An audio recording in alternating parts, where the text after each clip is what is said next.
Namaskar. Lovely greetings to each participants. Warm welcome and thank you for joining. आज हम लोग की option insights के बारे में बात करेंगे, यानी कि जो टॉपिक है आज का वो बिफोर ट्रेड करने के पहले हमें क्या क्या चीज़ों का ध्यान रखना चाहिए, क्या इंपॉर्टेंट पॉइंट्स हैं जिसका हमें आइडिया होना चाहिए, उन सब के बारे में हम बात करेंगे। और स्पेशली जैसे कुछ कुछ इम्पॉर्टेंट टर्म्स हैं जो हो सकता है आपको आइडिया हो, उस टर्म्स के बारे में समझेंगे। और फिर जैसे हम लोग देखते हैं कि कई बार ऑप्शन ओवर प्राइस्ड हैं, अंडर प्राइस्ड हैं, तो ये कैसे हम कैलकुलेट कर सकते हैं। जैसे आज के दिन में मार्केट में अगर हमने देखा तो कॉल एंड पुट दोनों की वैल्यू डिके हुई है। ये किस सिचुएशन में ऐसा हो सकता है? जब ऑप्शंस के प्राइस ओवर प्राइस्ड हों, यानी कॉल्स भी ओवर प्राइस्ड हो और पुट्स भी ओवर प्राइस्ड हो अपने नॉर्मल सिनेरियो से, तो ऐसे सिनेरियो में टाइम वैल्यू डिके नॉर्मली हमें हमें देखने को मिलता है ऑप्शंस में। तो वो कैसे हम निकाल सकते हैं, उसके लिए हम ब्लैक स्कॉल्स मॉडल को यूज़ करते हैं और विक्स की कैलकुलेशन यूज़ करते हैं। तो वो हम सीखेंगे कि कैसे हम विक्स और ब्लैक स्कॉल्स मॉडल को यूज़ करके ये फाइंड आउट कर सकते हैं कि ऑप्शन जो ट्रेड हो रही है वो ओवर प्राइस्ड है या अंडर प्राइस्ड है। और फिर हम कुछ ग्रीक्स के बारे में समझेंगे। ग्रीक्स कई सारे होते हैं जो ऑप्शंस में हम लोग यूज़ करते हैं, बट उसमें समझने की चीज़ ये है कि जब मार्केट में ज़्यादा वोलेटाइल हो तो उस समय हमें कौन सी स्ट्राइक में ट्रेड करना चाहिए। जैसे अभी हम देख रहे हैं कि मार्केट में वॉलेटिलिटी काफ़ी है। 2 से 5 मिनट के अंदर 100 पॉइंट का movement up swing and down swing दोनों आ रहे हैं। तो ऐसे सिचुएशन में हमें कौन सी स्ट्राइक सेलेक्ट करनी चाहिए, ये बहुत इंपॉर्टेंट है। क्या डेल्टा होना चाहिए, उसके लिए हम ग्रीक्स को समझेंगे कि जैसे अभी हम लोग देख रहे हैं कि हम लोग ज़्यादातर वैसी ऑप्शंस में ट्रेड कर रहे हैं जो आउट ऑफ मनी है और जिसका 0.3 डेल्टा है। इसका मतलब हुआ कि मार्केट में 0.3 डेल्टा का मतलब हो गया कि 100 पॉइंट की मूवमेंट को आपका स्टॉप लॉस बर्दाश्त कर सकता है। यानी कि 20-25 पॉइंट का स्टॉप लॉस अगर है तो 100 पॉइंट की मूवमेंट आप 0.3 का डेल्टा बर्दाश्त कर सकता है। तो बेसिकली हम ये समझेंगे कि वोलेटाइल मार्केट में एटीआर के बेसिस पे और डेल्टा के बेसिस पे कैसे हमें स्ट्राइक सेलेक्ट करनी है। फिर एक बड़ा इम्पोर्टेंट टॉपिक है जो हमें सबको जानना और समझना चाहिए, वो है मैक्स पेन थ्योरी। यानी कि जैसे एक्सपायरी होती है हर थर्सडे को, तो ये थ्योरी जनरली वेडनेसडे को काफ़ी अच्छी आपको एक आइडिया देगा कि मार्केट थर्सडे को कहाँ पे एक्सपायरी हो सकती है, जिसे हम मैक्स पेन थ्योरी बोलते हैं। मैक्स पेन थ्योरी ये हो कि कौन से लेवल पे अगर निफ्टी एक्सपायर हो जाए तो सबसे ज़्यादा ऑप्शन बायर को नुकसान होगा, उसके क्या क्या रीजंस हैं, क्या लॉजिक्स हैं, ये सब हम समझेंगे। और हम ये देखेंगे कि कल जो एक्सपायरी है थर्सडे को, वहाँ पे मैक्स पेन कहाँ पे आ रहा है और क्या प्रोबेबिलिटी है कि किस लेवल पे एक्सपायरी होनी चाहिए। और आज जो मार्केट रेंज बाउंड रही उसके पीछे मैक्स पेन भी एक रीज़न है। जब हम उस डेटा को देखेंगे तो हमें समझ में आएगा कि मैक्स पेन देखने से हमें एक फेयर आइडिया लग सकता है एक्सपायरी वाले दिन कि किस तरीके से एक्सपायरी होने वाली है। और फिर हम कुछ बेसिक ट्रेडिंग साइकोलॉजी समझेंगे। फिर हम ये भी समझेंगे कि जब हम इंट्राडे ट्रेड करें तो हमें क्या-क्या चीज़ को देखना चाहिए। ये सब चीज़ों को समझते हुए फिर हम क्वेश्चन आंसर में चलेंगे।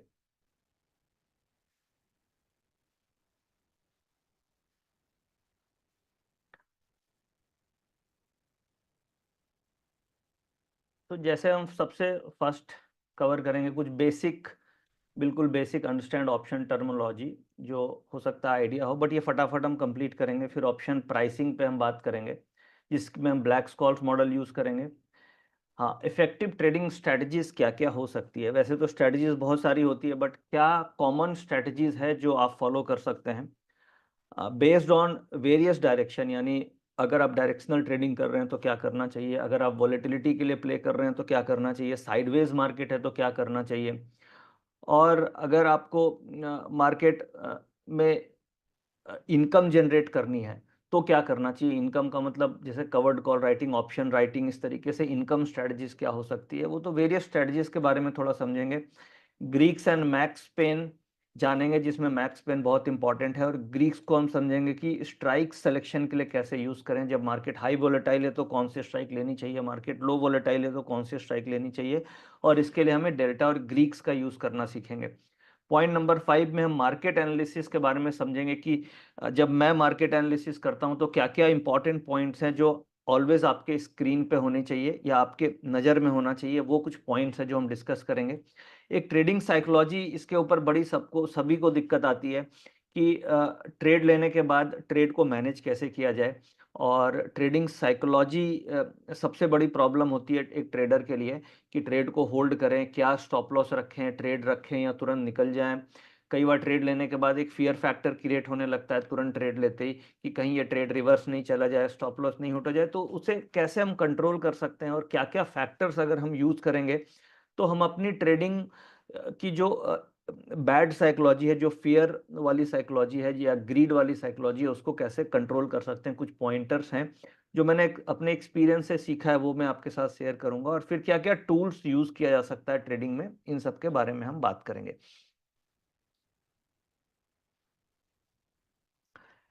ये कुछ बेसिक, बहुत ही बेसिक पॉइंट्स हैं, टर्मिनोलॉजी है, इसको हम प्रैक्टिकली समझते हैं। ये जैसे कॉल ऑप्शन क्या है, put option, underlying strike, expiration, premium option, buyer option, seller, in the money, out of money, at the money, intrinsic value, time value. ये तो बहुत बेसिक है, इसे हम प्रैक्टिकल एग्जांपल्स के थ्रू समझने की कोशिश करते हैं। मैं आपको एक्सेल में लेके चलता हूँ।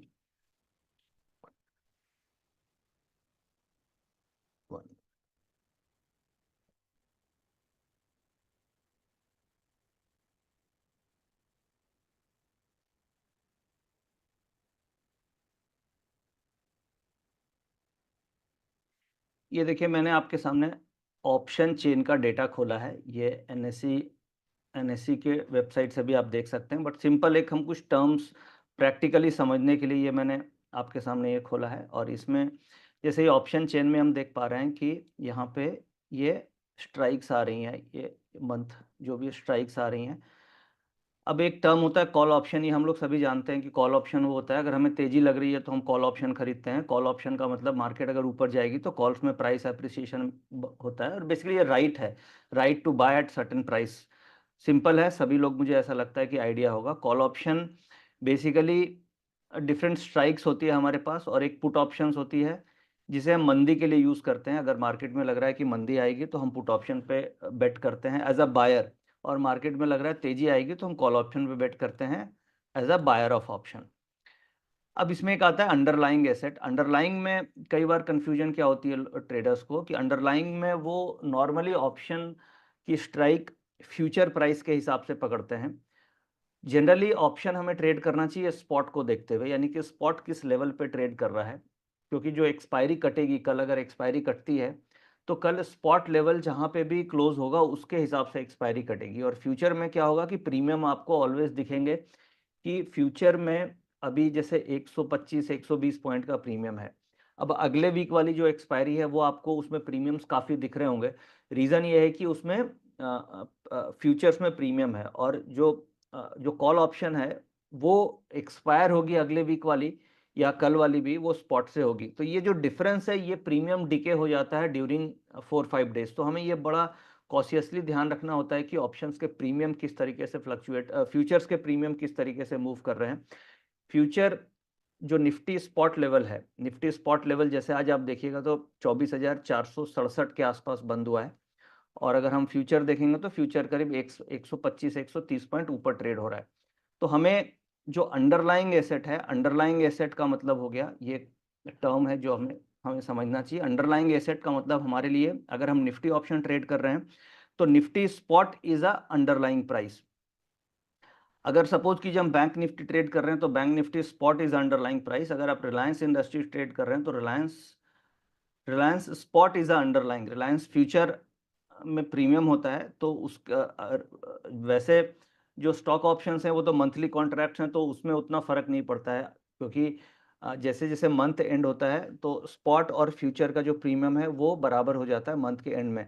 तो अगर आप स्टॉक ऑप्शंस ट्रेड कर रहे हैं तो उस केस में आप फ्यूचर को देख करके स्ट्राइक सेलेक्ट कर सकते हैं, क्योंकि वहाँ पे मंथली कॉन्ट्रैक्ट्स हैं। बट यहाँ पे वीकली कॉन्ट्रैक्ट्स हैं, तो जो भी आप वीकली कॉन्ट्रैक्ट्स में ट्रेड करें, जैसे अब निफ्टी केवल वीकली कॉन्ट्रैक्ट्स है हमारे पास, बैंक निफ्टी मंथली कॉन्ट्रैक्ट्स हैं। तो निफ्टी में स्ट्राइक सिलेक्शन करने के लिए अंडरलाइंग आपका हमेशा स्पॉट लेवल होना चाहिए, ना कि फ्यूचर लेवल होना चाहिए।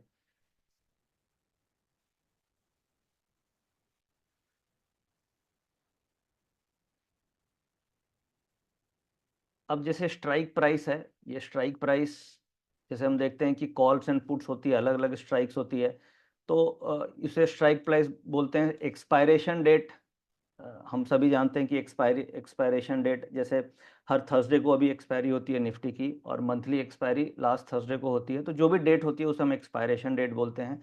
प्रीमियम्स हो गए, ऑप्शंस के जो प्रीमियम ट्रेड हो रहे हैं उसे हम ऑप्शन प्रीमियम्स बोलते हैं, यानी कि प्रीमियम ऊपर नीचे होता है, आप खरीदते हैं तो प्रीमियम्स ही ऊपर नीचे होता है, वो डिके या price appreciation depending on underlying movement पे होता है। अब इसमें टर्म्स में मेन हमारे समझने के लिए इम्पॉर्टेंट चीज़ क्या है, इन the money, out of money, at the money, ये तीन इम्पॉर्टेंट पॉइंट्स हैं जो हमें इन टर्म्स में समझना चाहिए। और इन the money, out of money, at the money, कौन से ऑप्शंस को हम एट द मनी बोलते हैं, किसे हम आउट ऑफ मनी बोलते हैं, और किसे हम एट द मनी बोलते हैं। और इसे समझने के लिए आपको टाइम वैल्यू और इंट्रिंसिक वैल्यू भी समझना चाहिए। अब सपोज कीजिए अभी टाइम वैल्यू और इंट्रिंसिक वैल्यू समझते हैं, और फिर हम इन the money, at the money और आउट ऑफ मनी समझेंगे।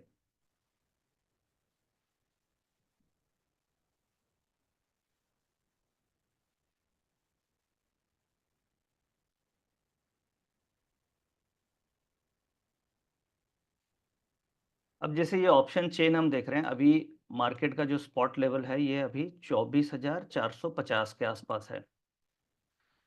24,500 की जो कॉल ऑप्शन है, 24,500 की जो कॉल ऑप्शन है, इसमें ये जो प्रीमियम है ये 97 रुपीज़ का प्रीमियम है जो कल एक्सपायरी हो जाएगी। अगर मार्केट 24,500 के नीचे एक्सपायर होती है, या जो अभी का लेवल है 24,467 स्पॉट लेवल है, तो वैसे देखा जाए तो ये पूरा का पूरा 97 पॉइंट्स टाइम वैल्यू है इसमें, क्योंकि मार्केट की जो अंडरलाइंग प्राइस है, मार्केट की जो अंडरलाइंग है 24,467 निफ्टी स्पॉट लेवल, ये इस स्ट्राइक प्राइस से नीचे ट्रेड हो रही है, स्ट्राइक प्राइस से नीचे ट्रेड हो रही है। तो इसमें ये जो 97 पॉइंट है ये पूरी की पूरी टाइम वैल्यू है। जैसे हम लोग एक एग्जांपल लेते हैं चिप्स का, चिप्स के पैकेट आपने देखे होंगे, चिप्स के पैकेट में थोड़ी सी चिप्स होती है और बाकी पूरा एयर होता है, करेक्ट। तो उसी तरीके से जो ऑप्शंस का प्रीमियम होता है, ऑप्शन के प्रीमियम में अगर मार्केट अंडरलाइंग से ऊपर के स्ट्राइक है तो उसमें पूरा का पूरा एयर ही है, क्योंकि वो टाइम वैल्यू है। और अगर एट द मनी में आते हैं, सपोज कीजिए 450 की स्ट्राइक अगर आप देखिएगा, इसे हम बोलेंगे एट द मनी, क्योंकि ये स्पॉट लेवल से के आसपास है, इसे हम एट द मनी बोलते हैं। तो अब हमें अगर इसमें निकालना इंट्रिंसिक वैल्यू कितनी है या टाइम वैल्यू कितनी है, तो जो स्ट्राइक प्राइस है माइनस स्पॉट प्राइस, तो डिफरेंस आप देखेंगे तो 17 रुपीज़ का डिफरेंस है, यानी कि 24,467 रुपया स्पॉट प्राइस है और 24,450 स्ट्राइक प्राइस है। तो इन दोनों के डिफरेंस देखिएगा तो 17 पॉइंट्स का डिफरेंस है। This is called intrinsic value. ये इसलिए इंट्रिंसिक वैल्यू बोलते हैं क्योंकि ये इन द मनी है 17 पॉइंट्स है, और बाकी 122 रुपए के प्रीमियम में अगर आप 17 रुपये घटा दें तो जो भी 102, 104, 3-4 रुपये जो भी बच रहे हैं वो सारा का सारा टाइम वैल्यू है। यानी कि एक दिन मार्केट बचा हुआ है कल एक्सपायरी को, और आपके पास टाइम वैल्यू एक एक स्ट्राइक में 100-125 रुपये के आसपास है, तो ये काफ़ी हैवी टाइम वैल्यू है। और इतनी ज़्यादा टाइम वैल्यू होने के कारण ही आज के दिन में मार्केट अगर आप देखेंगे तो साइडवेज रही, और इनफैक्ट कॉल्स और पुट्स दोनों के प्रीमियम डिके हुए, और मार्केट ऊपर नीचे वोलेटाइल थी, बट अल्टीमेटली न कॉल बायर को कल से, जो राइटर है वो कल से आज की अगर आप क्लोजिंग देखें तो कॉल्स भी टूटी है और पुट्स भी टूटी हैं। अब ये ओवर प्राइस्ड है कि अंडर प्राइस्ड है, इसे हम आइडेंटिफाई करना आगे सीखेंगे ब्लैक स्कॉल्स मॉडल के थ्रू, कि कैसे हम फाइंड आउट करें कि ऑप्शंस ओवर प्राइस्ड है या अंडर प्राइस्ड है। बट अभी एक बेसिक हमें ये समझ में आ गया कि इंट्रिंसिक वैल्यू क्या होती है और टाइम वैल्यू क्या होती है। इंट्रिंसिक वैल्यू स्पॉट माइनस जो आपकी स्ट्राइक प्राइस है, अगर वो इन द मनी है, यानी कि स्ट्राइक प्राइस आपकी स्पॉट लेवल से ऊपर है, तो उस केस में वहां पे इंट्रिंसिक वैल्यू हमें मिलेगी, और बाकी जो भी होगा टाइम वैल्यू होगा। अब इन the money, at the money, out of money, ये 24,450 की कॉल ऑप्शन, इसे हम इन द मनी, इसे एट द मनी बोलेंगे। और 24,500, 550 और 600, ये जो भी ऊपर की कॉल ऑप्शन है इसे आउट ऑफ मनी बोलेंगे। आउट ऑफ मनी इसलिए बोलेंगे क्योंकि इसमें सारी की सारी टाइम वैल्यू है। और इन the money, in the money वो होगी जैसे 24,400, 24,300, 24,200, वो इन द मनी, और कभी कभी आपने सुना होगा कि डीप इन द मनी भी बोलते हैं। तो जितनी ज़्यादा अंदर जाएंगे, जितनी ज़्यादा नीचे जाएंगे, जैसे 24,000 की कॉल ऑप्शन को हम डीप इन द मनी बोलेंगे, क्योंकि उसमें काफ़ी ज़्यादा इंट्रिंसिक वैल्यू है और टाइम वैल्यू कम है। जितनी ज़्यादा इंट्रिंसिक वैल्यू होगी उतनी वो डीप इन द मनी बोली जाएगी, और जितनी कम टाइम इंट्रिंसिक वैल्यू होगी उतनी वो एट द मनी के आसपास हो जाएगी। और अगर टाइम वैल्यू उसमें इंट्रिंसिक वैल्यू नहीं होगी तो वो पूरी की पूरी टाइम वैल्यू होगी, तो वो आउट ऑफ मनी बोली जाती है। तो ये बेसिकली सिंपल टर्म्स हैं, इन the money, out of money, at the money. अब इसमें ट्रेडिंग कैसे करनी है वो इम्पॉर्टेंट है कि क्या क्या लॉजिक्स हमें यूज़ करना चाहिए ट्रेडिंग करने के लिए। तो स्ट्राइक सिलेक्शन पे अब आगे हम चलते हैं, और हम ये समझते हैं कि कैसे हम फाइंड आउट करें कि ऑप्शंस ओवर प्राइस्ड हैं, अंडर प्राइस्ड हैं।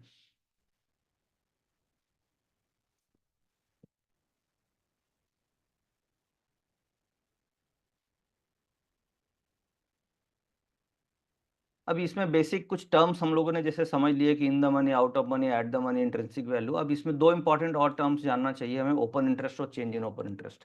ये पूरा का पूरा जो ट्रेडिंग गेम है, ये पूरा ओपन इंटरेस्ट और चेंज इन ओपन इंटरेस्ट पर डिपेंड करता है ऑप्शंस की।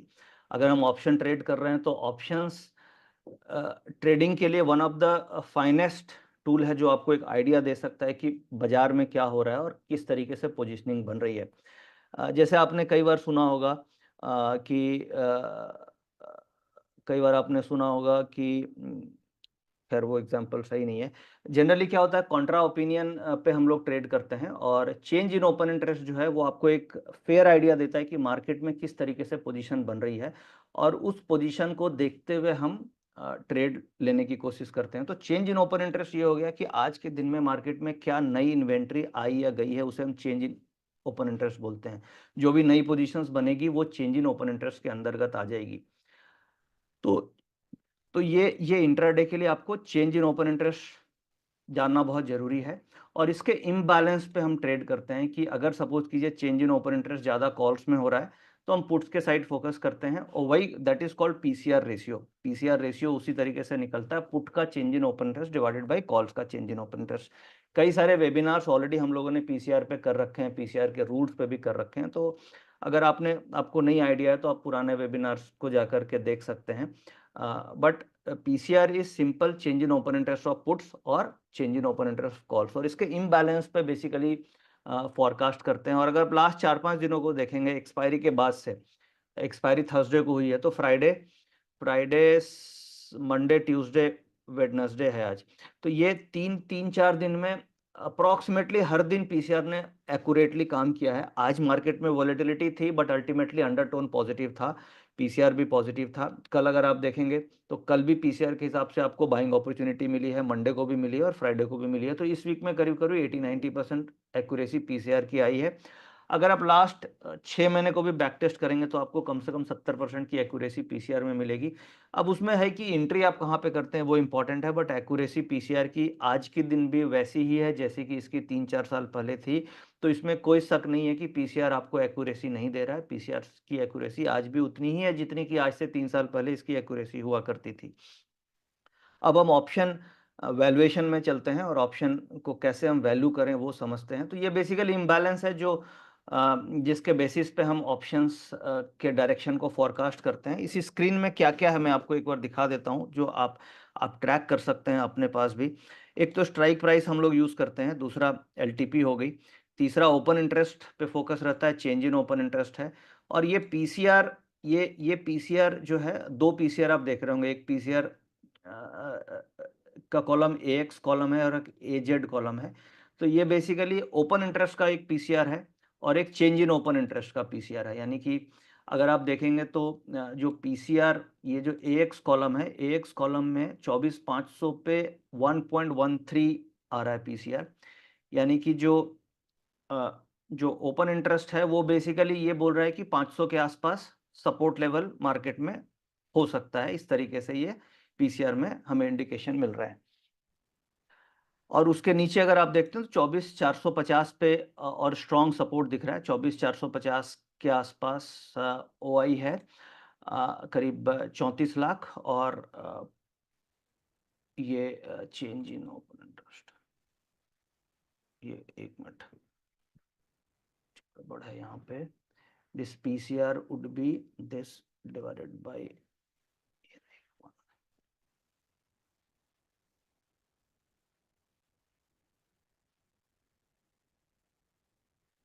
COI, नहीं, देखिए ये बेसिकली क्या होगा, COI divided by OI।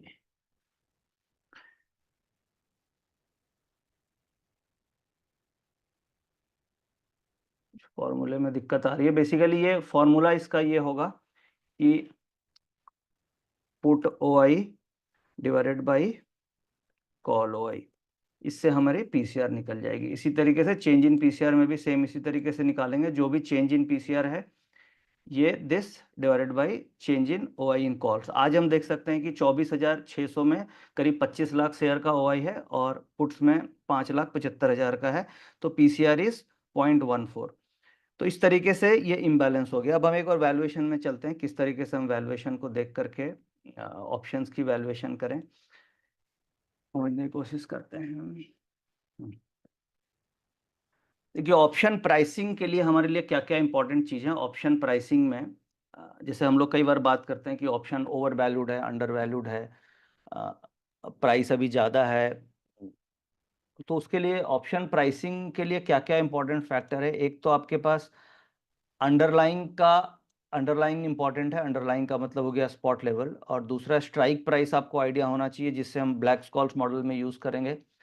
Time to expiration, कितने दिन बाकी है। वॉलेटिलिटी, वॉलेटिलिटी में दो होती है, एक होती है आपकी आईवी और एक होती है विक्स।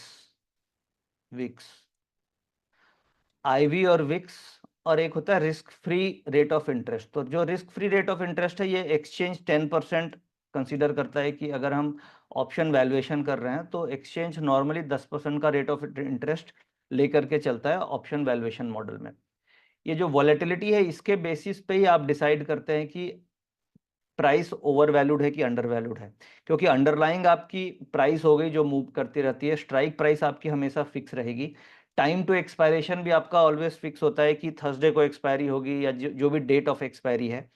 ये जो वोलेटिलिटी है ये फियर एंड ग्रीड फैक्टर है। वोलेटिलिटी मार्केट में वोलेटिलिटी होती है जिसके कारण ही ऑप्शन के जो प्राइसिंग होती है वो बढ़ती घटती रहती है। टाइम टू एक्सपायरेशन, जैसे जैसे टाइम डिके होगा वो प्राइसिंग भी घटेगी, बट मेजर फैक्टर वोलेटिलिटी होता है जो ऑप्शंस को ओवर प्राइस्ड और अंडर प्राइस बनाती है, जिसके लिए हम आईवी और हम विक्स को देखते हैं। अब कैसे कैलकुलेट करते हैं इसे हम समझते हैं, और ये जो तरीका है सिंपली आप भी कर सकते हैं अपने पास। कैसे करेंगे, हम एक बार चलते हैं गूगल में। मेरी स्क्रीन दिख रही है?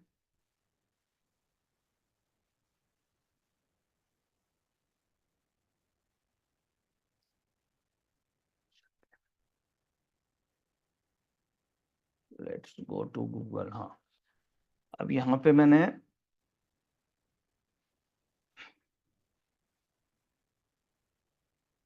Option call Black Scholes option calculator मैंने डाला।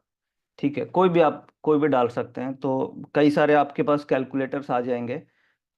तो फर्स्ट ही कैलकुलेटर देखते हैं जो भी आया, बट आप जो भी चाहें तो कैलकुलेटर देख सकते हैं। कई सारे कैलकुलेटर हैं यहाँ पे जो ब्लैक स्कॉल्स मॉडल पे कर रहे हैं, और करीब करीब सारी वेबसाइट्स में मिलती है।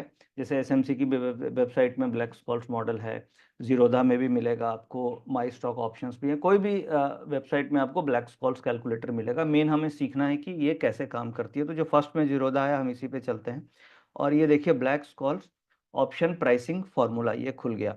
अब इसमें देखिए क्या क्या है। जैसे स्पॉट प्राइस है, तो स्पॉट प्राइस क्या बंद हुआ है आज। स्पॉट प्राइस सपोज कीजिए मुझे अभी निकालना है 24,500 की प्राइसिंग निकालनी है, और स्पॉट बंद हुआ है 24,470 रुपये। स्पॉट बंद हुआ है 24,470, ये बंद हुआ है हमारा। तो यहाँ पे स्पॉट लिख लेंगे। स्ट्राइक प्राइस, एक्सपायरी आप देख रहे हैं कि 12 तारीख को ये एक्सपायरी है, 5 तारीख को। ठीक है, वोलेटिलिटी ये फैक्टर हमें देना होगा, और इंटरेस्ट रेट यहाँ पे 7% आ रहा है, बट ये 10% हम कंसीडर करेंगे क्योंकि एक्सचेंज ये बोलती है कि जो भी हम आईवी कैलकुलेट करते हैं वो 10% इंटरेस्ट लेकर के चलते हैं। तो हम ये अब एक बार एनएससी की वेबसाइट में चलते हैं।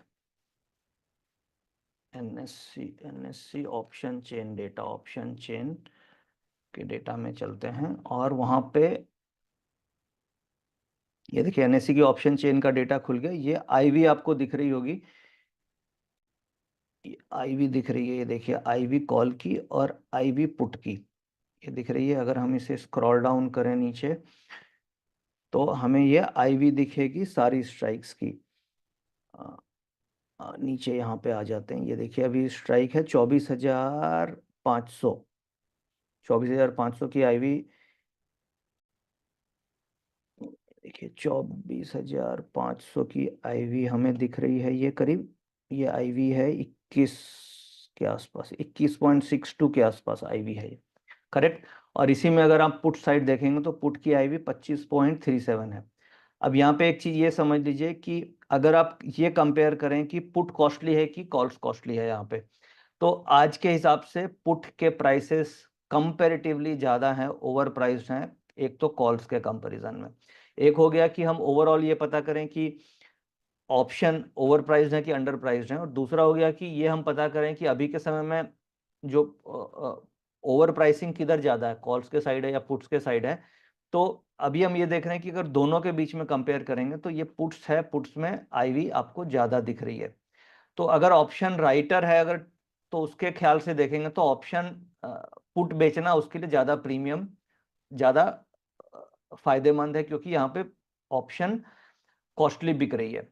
तो एक तो ये हो गया। तो अभी हम ये समझते हैं कि 24,500 की जो आईवी है वो 21.62 है, 21.62। अब हमें इसमें ये देखना होगा कि हमारी विक्स कितनी चल रही है, विक्स कितनी चल रही है, क्योंकि जब हम ऑप्शन कैलकुलेटर से ऑप्शन प्राइसिंग निकालते हैं तो हमें ये आइडिया होना चाहिए कि हमारा विक्स कितना है। और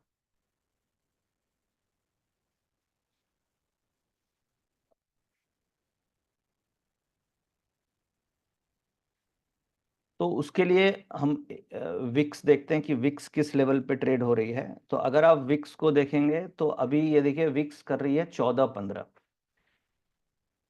14-15 के आसपास विक्स है।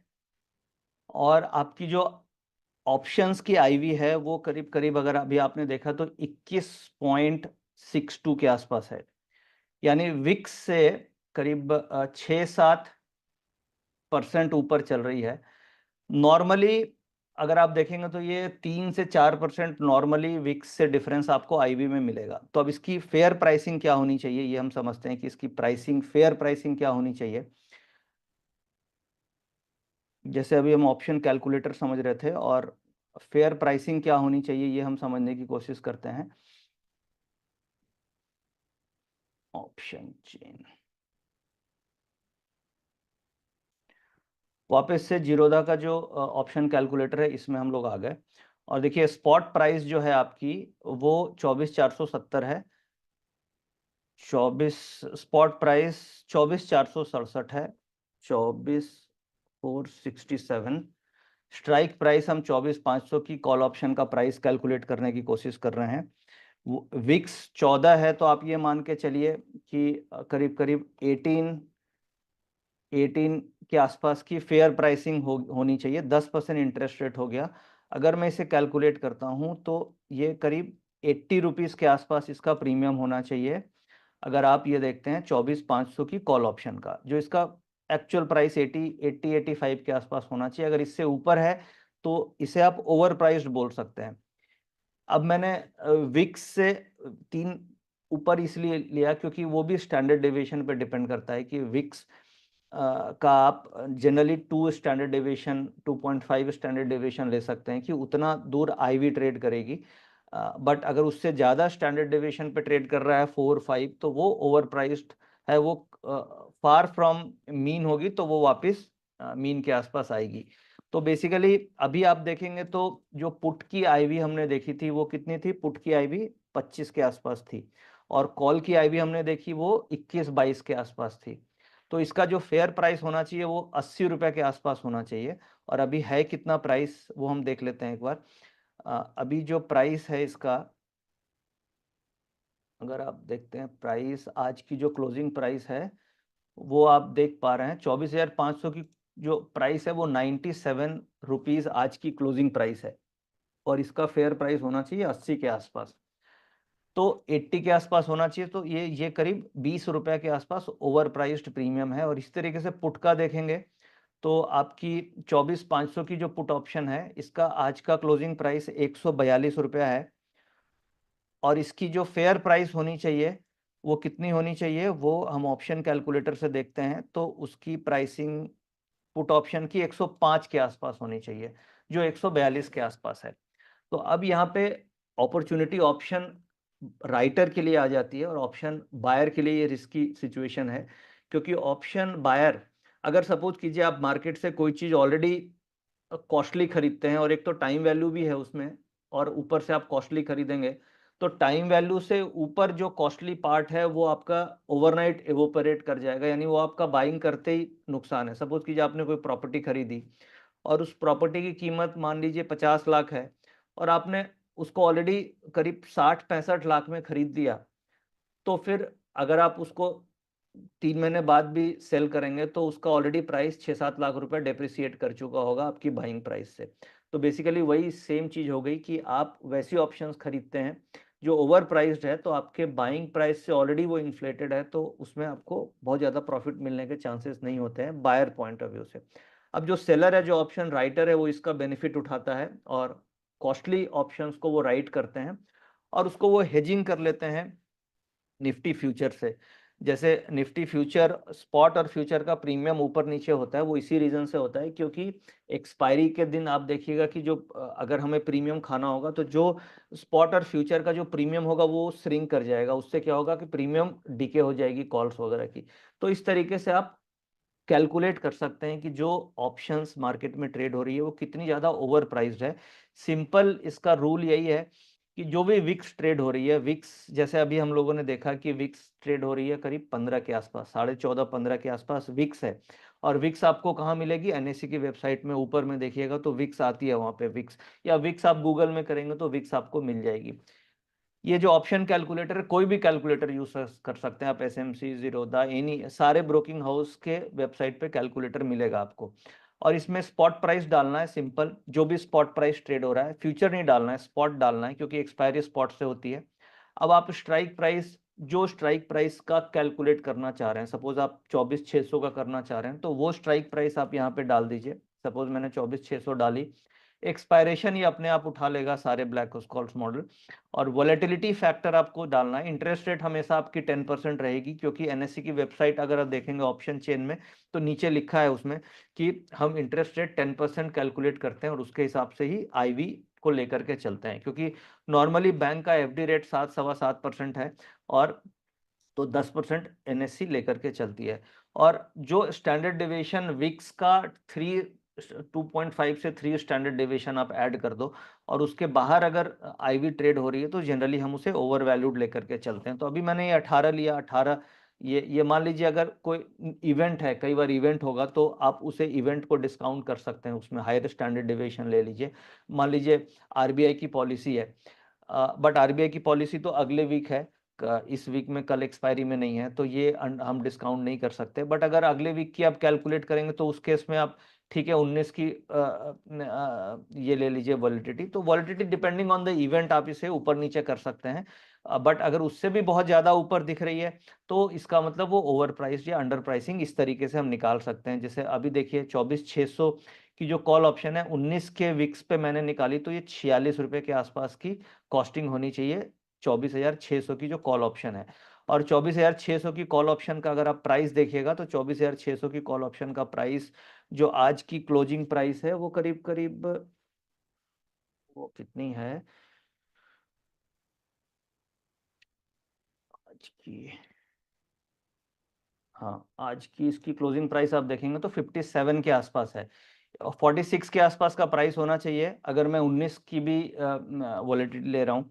तो ये ओवर प्राइस्ड है करीब करीब 10-12 रुपए से, जो कल मार्केट, अगर कल मार्केट 30-40 पॉइंट ऊपर भी खुलेगी, तो भी ये प्रीमियम इसी लेवल पे रहेगा या इस लेवल से टूट जाएगा।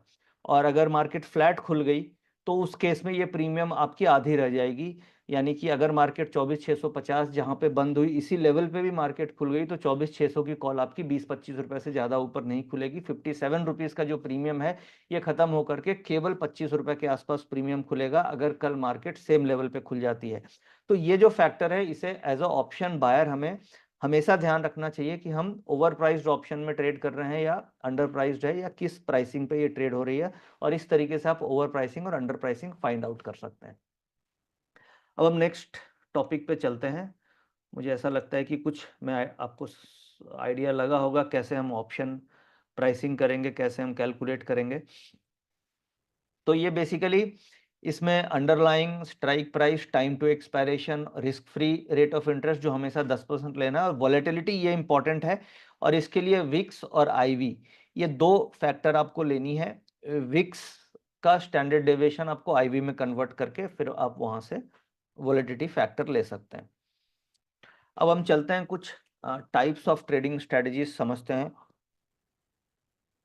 जैसे हम लोग ऑप्शन ट्रेड करते हैं तो जनरली हम लोग ये जानते हैं कि कॉल ले लिया या पुट ले लिया, या फिर हम बुल कॉल स्प्रेड ले लिया, बियर पुट स्प्रेड ले लिया। बट जो स्ट्रेटजीज होती है उसे हम बेसिकली 4 पार्ट में डिवाइड किया जाता है।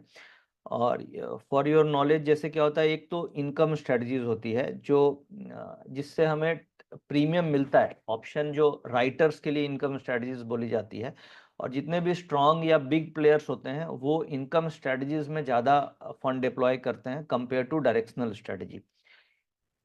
इनकम स्ट्रेटजीज में जैसे ऑप्शन राइटिंग को आप इनकम स्ट्रेटजीज बोल सकते हैं। डायरेक्शनल स्ट्रेटजीज हो गई कि आपने नेकेड कॉल ऑप्शन या पुट ऑप्शन खरीदी, उसे डायरेक्शनल स्ट्रेटजीज बोलते हैं। जैसे आप बुल स्प्रेड लेते हैं या बियर स्प्रेड लेते हैं, एक एक पर्टिकुलर डायरेक्शन को सोच करके ट्रेड करते हैं, तो उसे हम डायरेक्शनल स्ट्रेटजीज बोलते हैं। और इनकम स्ट्रेटजीज का मतलब आप इनकम को सोच करके ट्रेड करते हैं, डायरेक्शन को नहीं। यानी कि आप ये सोचते हैं कि नीचे भी जाए या ऊपर भी जाए, यानी मैं हेजिंग स्ट्रेटजीज करूंगा और मेरा टाइम वैल्यू डीके मुझे कैप्चर करना है, उसे हम इनकम स्ट्रेटजीज के अंदर ले आते हैं। जैसे इसमें बेसिकली कवर्ड कॉल राइटिंग होती है, नेकेड ऑप्शन राइटिंग भी हो सकती है, but covered call writing income strategies के अंदर आती है कि आपके पास स्टॉक हाथ में है या निफ्टी फ्यूचर हाथ में है और आप कॉल ऑप्शन बेच देते हैं, तो उसे हम इनकम स्ट्रेटजीज बोलते हैं। क्योंकि आपका ऑब्जेक्टिव क्या है कि वो कॉल ऑप्शन का जो प्रीमियम है वो कैप्चर करना है हेजिंग के साथ। कुछ वोलेटाइल स्ट्रेटजीज भी होती है, जो जब बहुत ज़्यादा वोलेटिलिटी होती है उस समय उसे प्ले किया जाता है। जैसे स्ट्रैडल्स होते हैं, स्ट्रैंगल्स होते हैं, स्ट्रिप होती है, स्ट्रैप होती है। ये मैं बताऊंगा कि क्या होती है स्ट्रिप, स्ट्रैप। स्ट्रैडल, स्ट्रैंगल तो हम लोग सभी जानते हैं। तो वोलेटिलिटी जब आपको बहुत लग रही है तो उस केस में स्ट्रेटजीज आप प्ले कर सकते हैं। कुछ साइडवेज स्ट्रेटजीज होती है, जब मार्केट बिल्कुल साइडवेज है तो उस केस में ये स्ट्रेटजीज प्ले की जाती है। तो स्ट्रेटजीज को जो जनरली 4 पार्ट में डिवाइड करते हैं, क्योंकि मार्केट में जो क्या तो डायरेक्शन होगा, क्या मार्केट वॉलेटाइल होगी या साइडवेज हो जाएगी, या फिर ऑब्जेक्टिव आपका इनकम जनरेट करने का होगा, तो हम इनकम स्ट्रेटजीज करते हैं।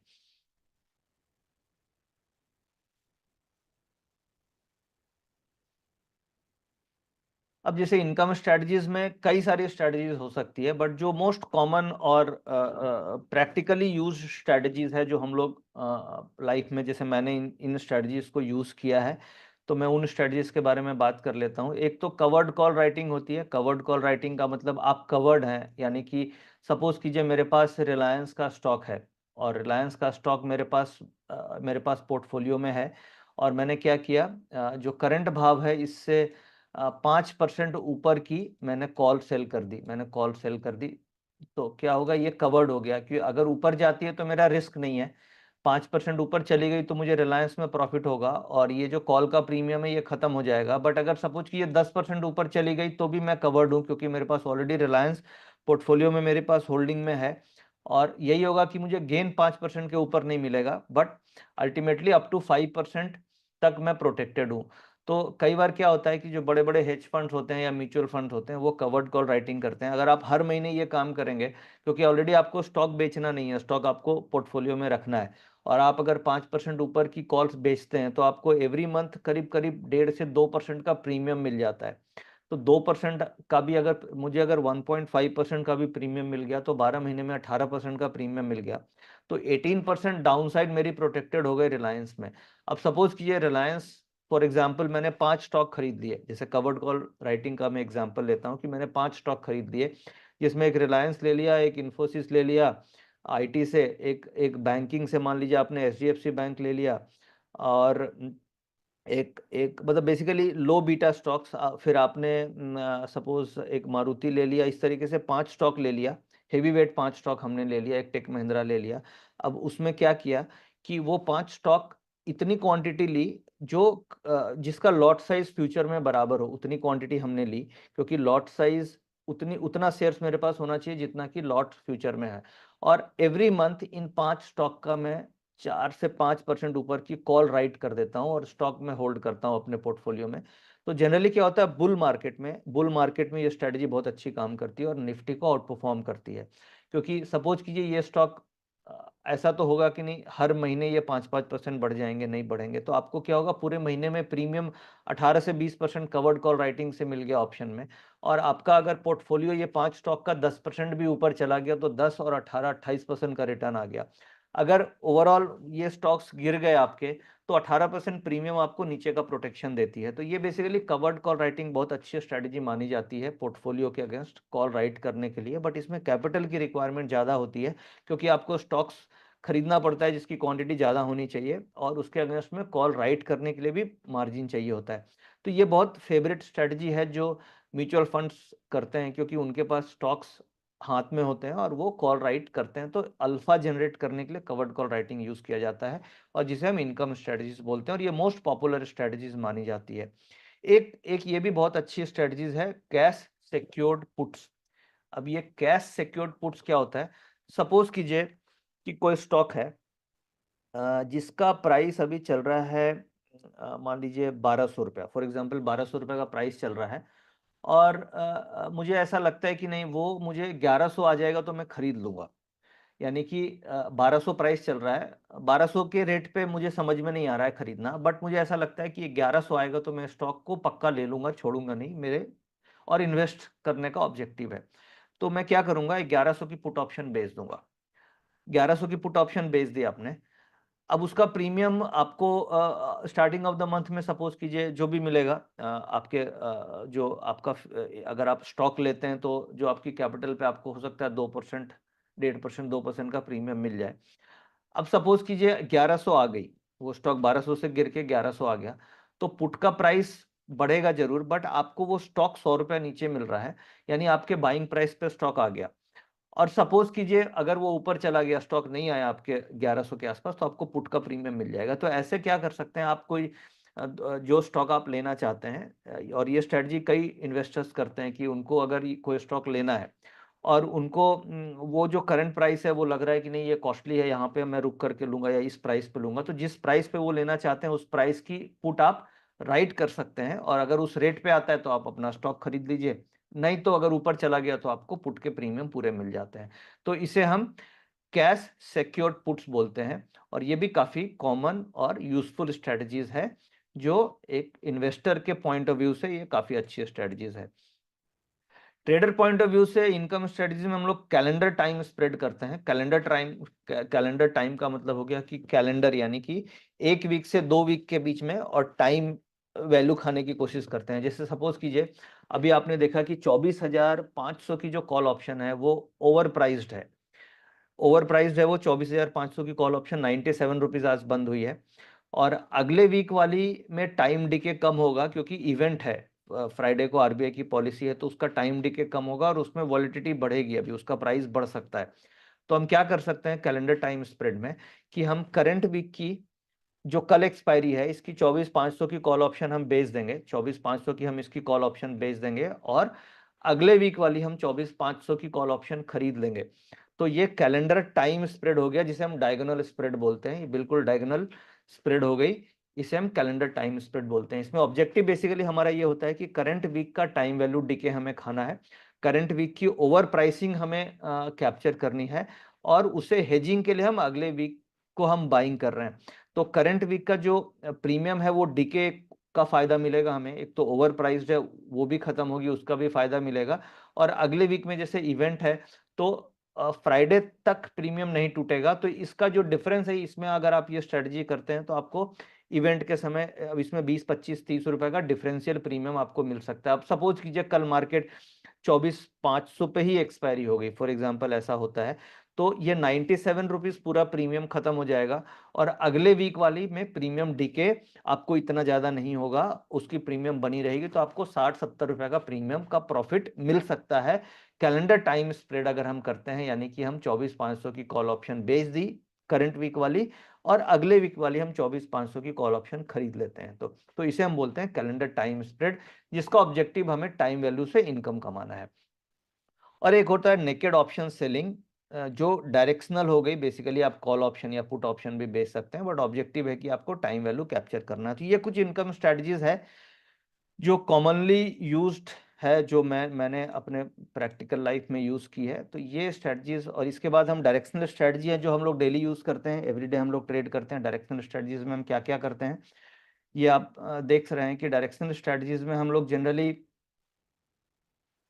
लॉन्ग कॉल यानी कॉल खरीदना, long put, bull call spread, beer put spread, ये चार स्ट्रेटजी हम फ्रिक्वेंटली अपने प्रीमियम टेलीग्राम चैनल में यूज करते हैं, जिसमें से अगर आप टीवी वगैरह पे देखेंगे तो हमें लॉन्ग कॉल और लॉन्ग पुट यानी कॉल खरीदना या पुट खरीदना, ये सिंपलेस्ट स्ट्रेटजी ज़्यादातर हम लोग यूज करते हैं, क्योंकि जो व्यूअर्स हैं या जो यूजर्स हैं उनको ये स्ट्रेटजी सबसे ज़्यादा पसंद आती है। तो हमारा फोकस ये होता है कि जो क्लाइंट्स को सबसे ज़्यादा पसंद आए उसी स्ट्रेटजी पे फोकस किया जाए, बट ये रिस्की भी सबसे ज्यादा नेकेड ऑप्शन ही होती है। फिर बुल कॉल स्प्रेड और बियर पुट स्प्रेड, ये हेज स्ट्रेटजी होती है, इसमें रिस्क भी कम होता है और रिवार्ड्स भी लिमिटेड होते हैं।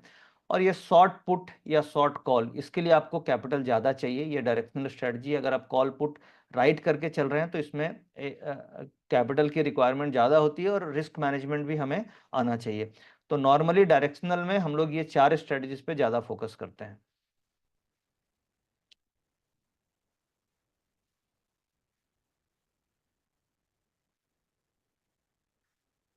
अब वोलेटिलिटी स्ट्रेटजीज में क्या क्या हो सकता है? वोलेटिलिटी स्ट्रेटजीज में long straddle, long strangle, butterfly strategies हो सकती है।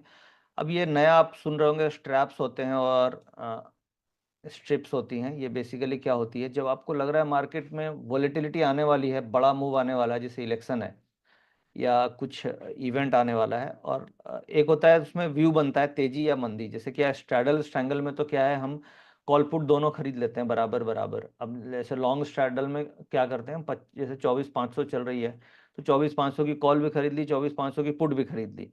बट स्ट्रैप में क्या करते हैं कि अगर थोड़ा व्यू बनाते हैं उसमें कि डायरेक्शनल क्या आ सकता है, तो जैसे इसमें 2 कॉल खरीद ली एट द मनी और 1 पुट खरीद ली, बट ये काफ़ी रिस्की भी हो सकती है क्योंकि इसमें टाइम वैल्यू ज़्यादा देते हैं। बट ये बेसिकली वॉलेटिलिटी स्ट्रेटजी है, जब आपको लग रहा है मार्केट में बहुत ज़्यादा मूवमेंट, शार्प मूवमेंट आ सकती है, तो बेसिकली 2 कॉल खरीद ली, 1 पुट खरीद ली। तो बेसिकली अगर रिवर्स भी चला गया मार्केट तो क्या होगा कि कॉल में दोनों कॉल मिला करके भी आपका उतना नुकसान नहीं होगा जितना कि 1 पुट से प्रॉफिट आ जाएगा। और अगर आपके फेवर में चली गई और 2 कॉल आपके हाथ में है तो आपको प्रॉफिट बहुत बड़ा मिल सकता है। तो ये बेसिकली उस समय लिया जाता है जब कुछ बड़ा इवेंट है और मूवमेंट आना ही आना है उस इवेंट को लेकर के, तो उस सिचुएशन में हम स्ट्रैडल से बेटर होता है कि हम डायरेक्शनल ट्रेड लेते हैं और स्ट्रैप या स्ट्रिप करते हैं। स्ट्रिप में क्या होता है, हम एक कॉल लेते हैं और व्यू बियरिश बनाते हैं और 2 पुट लेते हैं, इसमें 2 पुट लेते हैं ताकि अगर मार्केट नीचे गई, मेरे डायरेक्शन में गई तो बहुत पैसा मिलेगा, और अगर मेरे अगेंस्ट चली गई तो मुझे उस केस में कम पैसा मिलेगा। एक जी बिजनेस का इंटरव्यू है, मैं वो दे लूं। Sorry for the interruption. Hello. Nitin sir, good evening, Zee Business से बात करें सर? हाँ जी सर, टुडे से कनेक्ट कर रहे हैं, स्वाति की बात करेंगे। थैंक यू जी।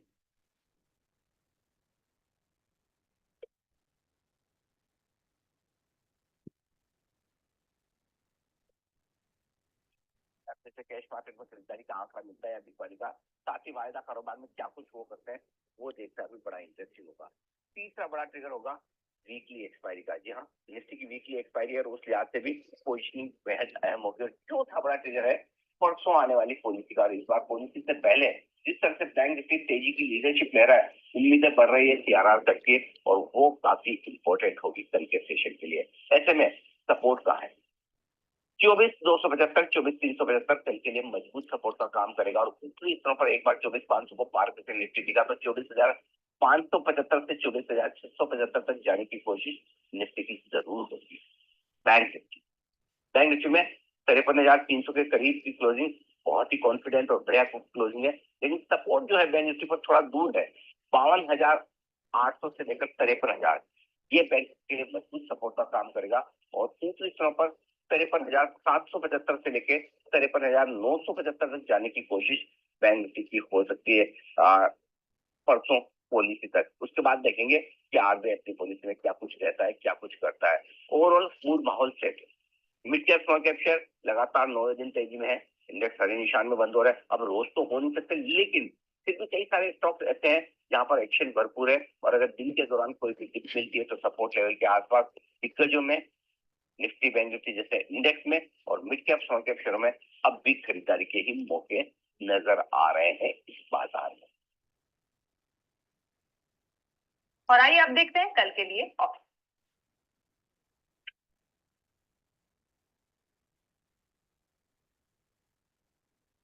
कल के ऑप्शन स्ट्रैटेजी देते हैं एसएमसी ग्लोबल के नितिन मुरारका से। नितिन जी स्वागत करते हैं सर। कल के बाजार में कहां पर रखे नजर? जी नमस्कार मैम। कल जो डेटा है वो हमें कॉल ऑप्शन पे फोकस करना चाहिए, और कॉल ऑप्शन होगी अगली एक्सपायरी की जो 12 तारीख को है।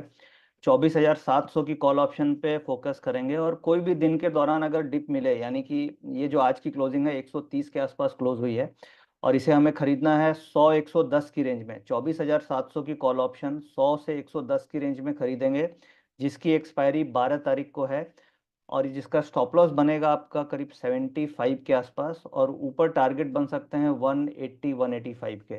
तो मुझे ऐसा लगता है कि हम कॉल पे फोकस करेंगे। ओवरऑल डेटा पॉजिटिव है, तो 24,700 की कॉल ऑप्शन पे बेट करेंगे।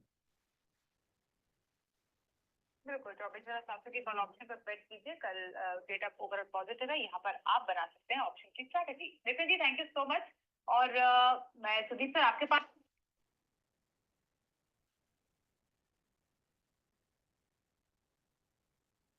तो हम लोग बात कर रहे थे स्ट्रैटेजीज की, वॉलेटिलिटी स्ट्रैटेजीज के बारे में अभी हम लोगों ने समझा। अब हम चलते हैं आगे साइडवेज स्ट्रैटेजीज।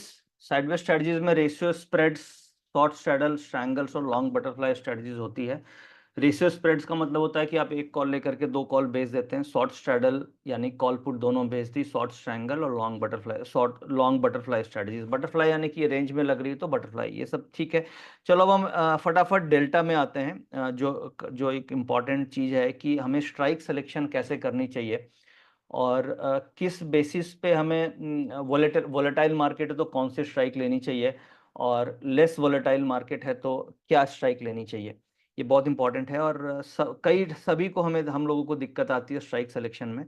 तो इसके लिए हम कुछ एग्जाम्पल से समझने की कोशिश करते हैं इसको।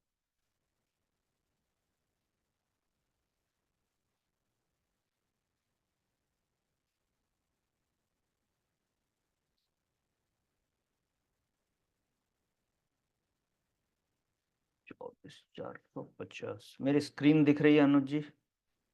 यस सर, दिख रही है सर। ओके ठीक है। अभी देखिए, जो सबसे इम्पोर्टेंट हम लोगों को जानना चाहिए वो डेल्टा के बारे में जानना चाहिए। ऑप्शंस के ग्रीक्स होते हैं, ऑप्शन में ग्रीक्स में डेल्टा होता है, थीटा होता है जो टाइम वैल्यू बताता है, वेगा होता है जो वॉलेटिलिटी बताती है, और एक रेहो होता है जो रेलेवेंट नहीं है।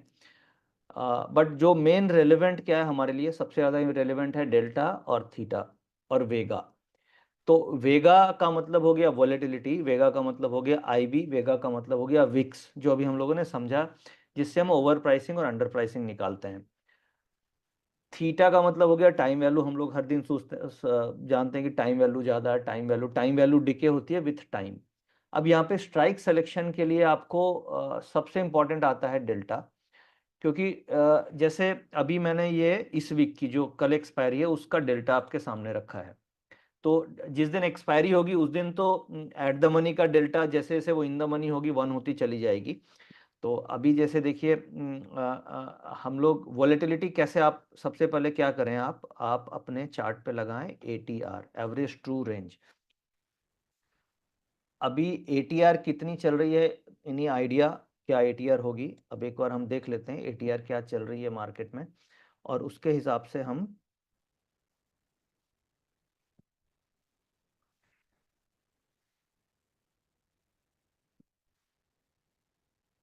चार्ट्स में हम आते हैं और हम ये देखिए, मैंने अभी निफ्टी का ये ग्राफ खोला आपके सामने और आज निफ्टी काफ़ी वॉलेटाइल थी।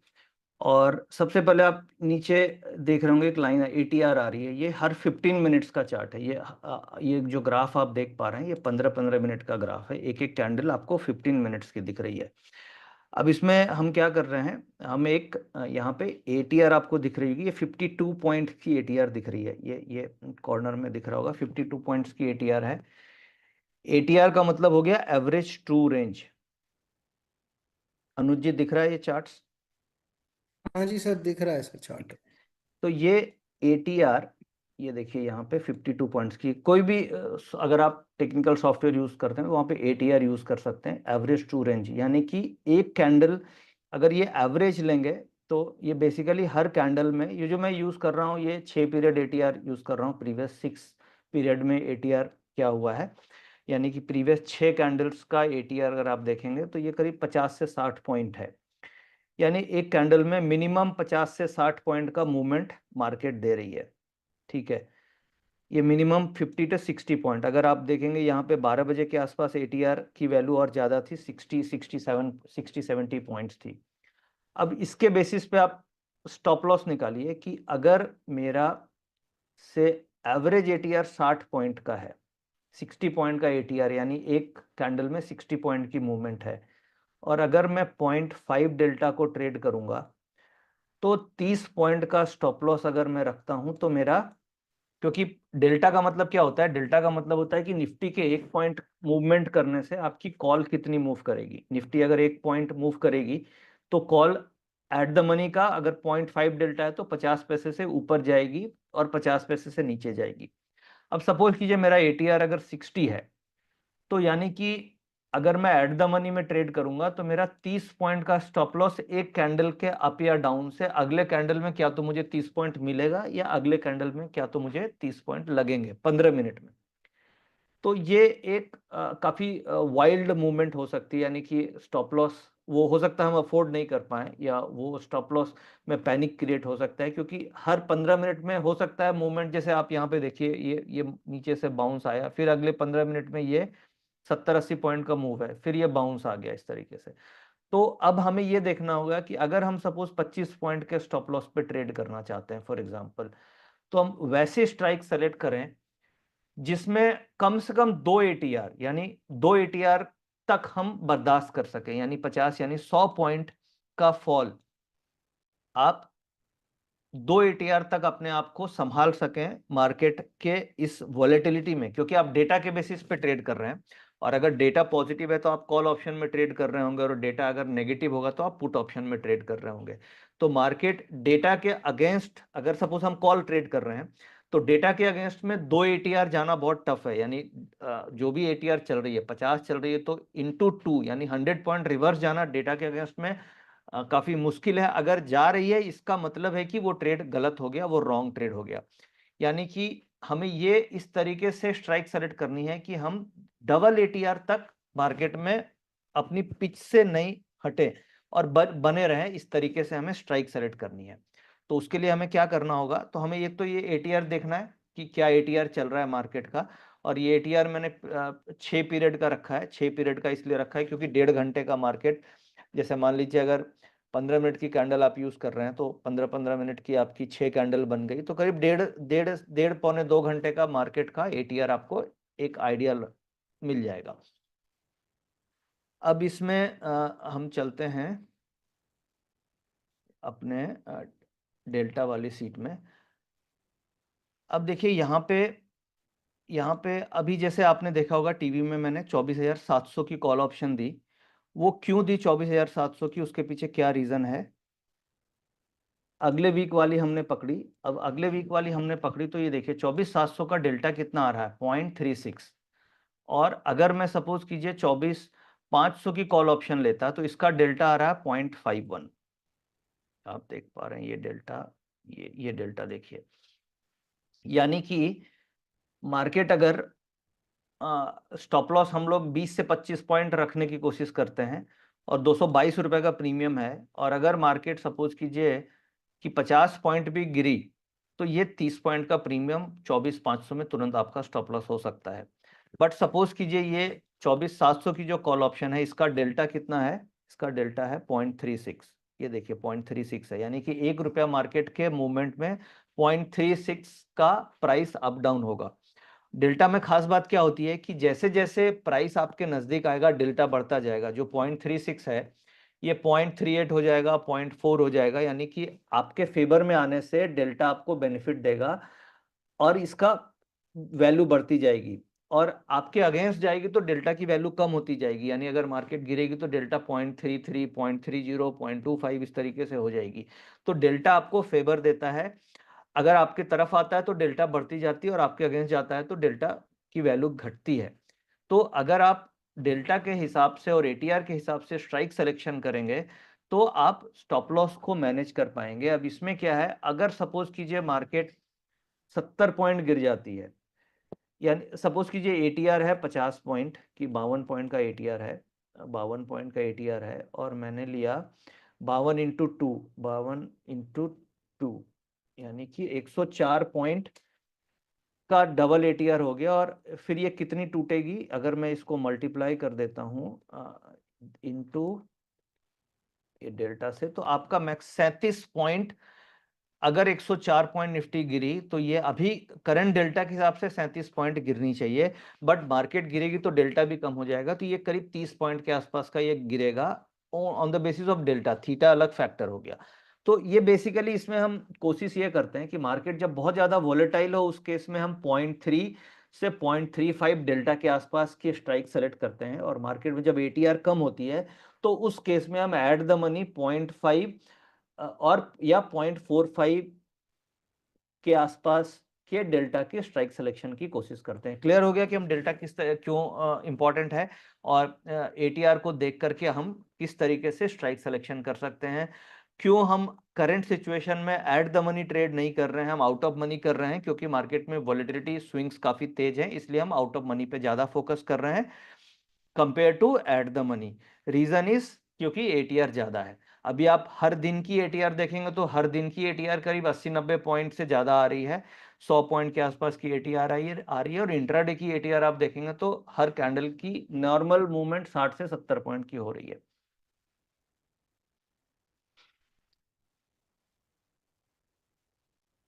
तो ये अब इससे हमें ये समझ में आ गया डेल्टा हम कैसे यूज करेंगे। डेल्टा में बेसिकली डेल्टा सबसे इंपॉर्टेंट फैक्टर हो गया हमारे लिए। फिर गामा है, गामा उतना रिलेवेंट नहीं है क्योंकि गामा बेसिकली बताता है डेल्टा कितना चेंज होगा। ये अंडरस्टैंडिंग के लिए आप समझ सकते हैं, बट गामा उसके लिए जिसकी पोजीशन बहुत बड़ी होती है, छोटी पोजीशन में गामा का उतना यूज नहीं है। आपके लिए जो मोस्ट रिलेवेंट पार्ट है इसमें वो डेल्टा है, थीटा है और वेगा है। रिहो जो है वो बेसिकली इंटरेस्ट रेट के लिए होता है, तो इंटरेस्ट रेट हम कांस्टेंट रखते हैं 7% 10% के आसपास as per NSC.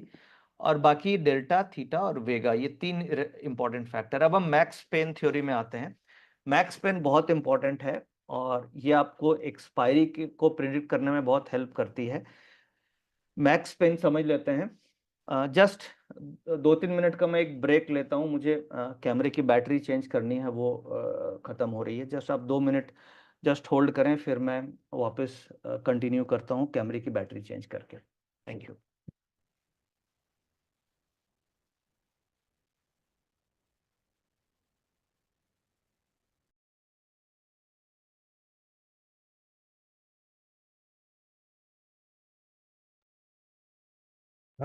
Good evening all. मैं अनुज भार्गव। एक्चुअली मैं इसीलिए सेशन में आया हूँ कि अभी बहुत सारी क्वेरीज इस बारे में आ रही हैं कि हमारे कौन कौन से ग्रुप्स हैं जो हमारे जेन्युइन ग्रुप्स हैं और कौन से फेक हैं। तो यहाँ पर मैं बताना चाहूँगा कि हमारे जो इंडेक्स के डेडिकेटेड खाली 3 ही ग्रुप्स हैं, जिसमें कि एक प्रीमियम ग्रुप है, उसका सब ग्रुप है हमारे पास, जिसमें कि पीसीआर का डेटा आता है, और तीसरा जो ग्रुप है वो पब्लिक चैनल है। इसके अलावा हमारे कोई ग्रुप्स नहीं है इंडेक्स रिलेटेड। तो आप ऐसे किसी भी ग्रुप में एंटर होने से पहले ये ध्यान रख लें कि हमारे खाली 3 ही ग्रुप्स हैं और बाकी सारे ग्रुप्स इन जनरल अगर कोई भी मनी डिमांड करता है या फिर किसी तरीके से आपको इंड्यूस करता है कि इतना गारंटेड रिटर्न मिल जाएगा, वो सारे के सारे फेक ग्रुप्स हैं।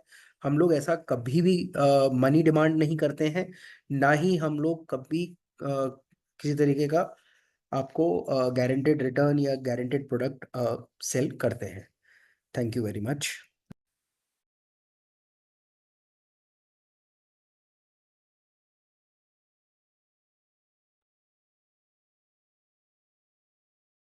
या sorry,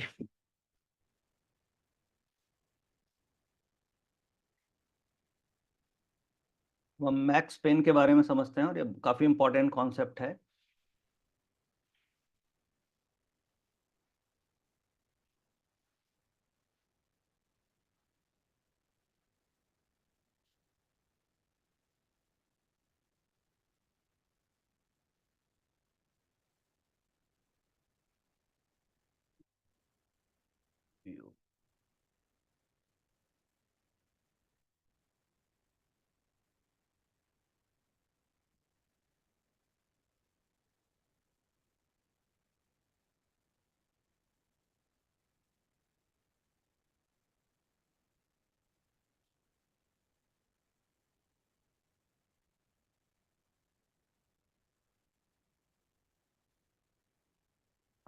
Rahul, screen sharing options please. मेरी स्क्रीन आ रही है अनुज जी? यस सर, स्क्रीन है विजिबल। हाँ बिल्कुल। आ रही है ना? हाँ ठीक है। देखिए, अभी हम मैक्स पेन थ्योरी के बारे में बात करते हैं। मैक्स पेन का मतलब हो गया कि किस लेवल पे सबसे ज़्यादा पेन है, कहाँ पे सबसे ज़्यादा मार्केट में पेन हो सकता है। दैट्स वाई इसका नाम है मैक्स पेन थ्योरी। अब मैक्स पेन थ्योरी में क्या बेसिक लॉजिक्स हैं इसका मेन बेसिक लॉजिक ये है कि most of the options contracts expire worthless. ये एक इसके पीछे हाइपोथेसिस लिया गया है कि most of the option contracts expire worthless. ये थ्योरी बनी कैसे? ये बेसिकली अगर आप पूरे वर्ल्ड मार्केट के ऑप्शंस डेटा को एनालाइज करेंगे तो उसमें ये फाइंड आउट हुआ कि जितने भी वर्ल्ड में ऑप्शंस ट्रेड होते हैं, चाहे इंडियन मार्केट हो, चाहे यूएस मार्केट हो, चाहे यूरोपियन मार्केट हो, उसमें से 85% ऑफ द ऑप्शंस जो भी लिस्टेड हैं, जो भी स्ट्राइक्स ट्रेड हो रही हैं, वो वर्थलेस एक्सपायर होती है। जनरली अगर वीकली ऑप्शंस हैं या फिर मंथली ऑप्शंस हैं या कई जगह इंट्राडे ऑप्शंस भी ट्रेड होती हैं, तो उससे ये फाइंड आउट किया गया कि 85% of the options listed in the exchange generally expires worthless। तो उसी के बेसिस पे ये इवॉल्व होके आई मैक्स पेन थ्योरी कि जब 80-85% of the options worthless expire होती है और वर्ल्ड के हर कंट्री के हर एक्सचेंज में अगर ऐसा सिचुएशन है, तो इसका मतलब ये हुआ कि जो ऑप्शन बायर हैं जनरली अगर वो ऑप्शंस में ट्रेड कर रहे हैं और वो एक्सपायर हो रही है वर्थलेस, तो this is risky for a buyer. And इसके पीछे ये है कि max pain theory arise from an idea that most of the retail trader lose money in options.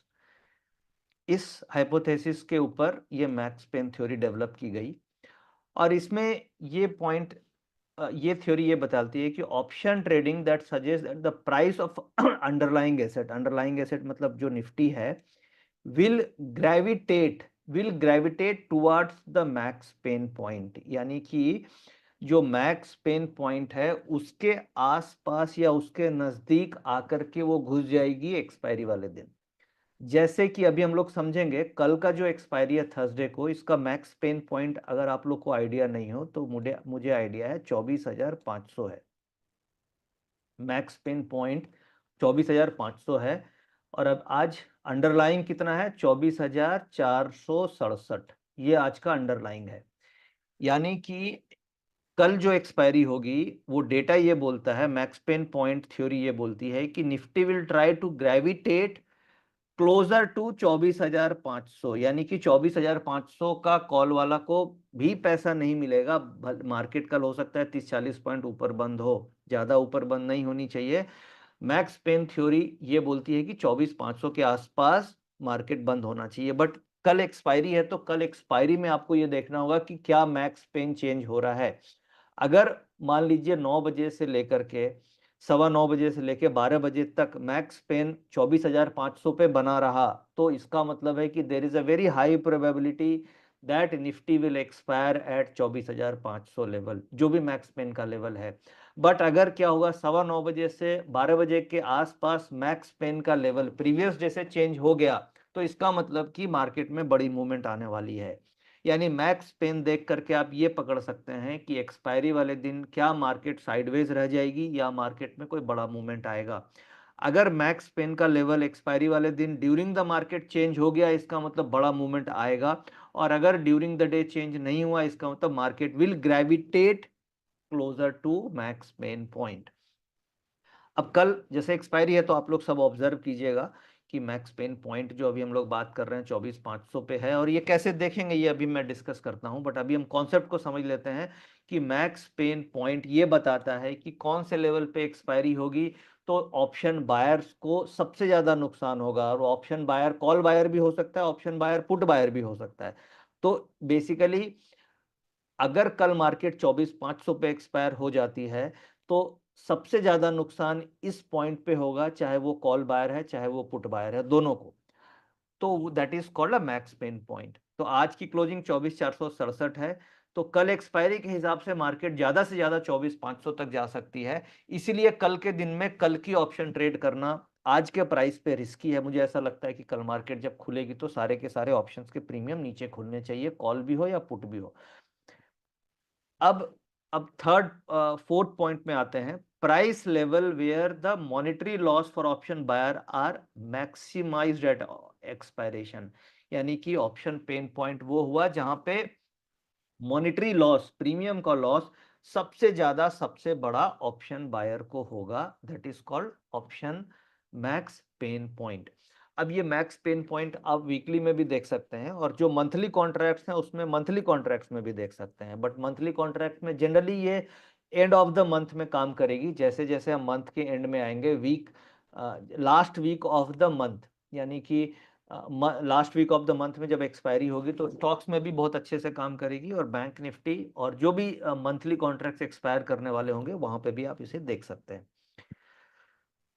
Max Pain is a very valuable concept for understanding the price behavior near expiration. ये near expiration is a very important word, क्योंकि ये जो concept है ये आपको expiration के आसपास ही काम करेगा, क्योंकि उस समय ऑप्शन राइटर्स आर स्ट्रॉन्गर, क्योंकि उसको they can manage the positions और they are very stronger closer to the expiry date.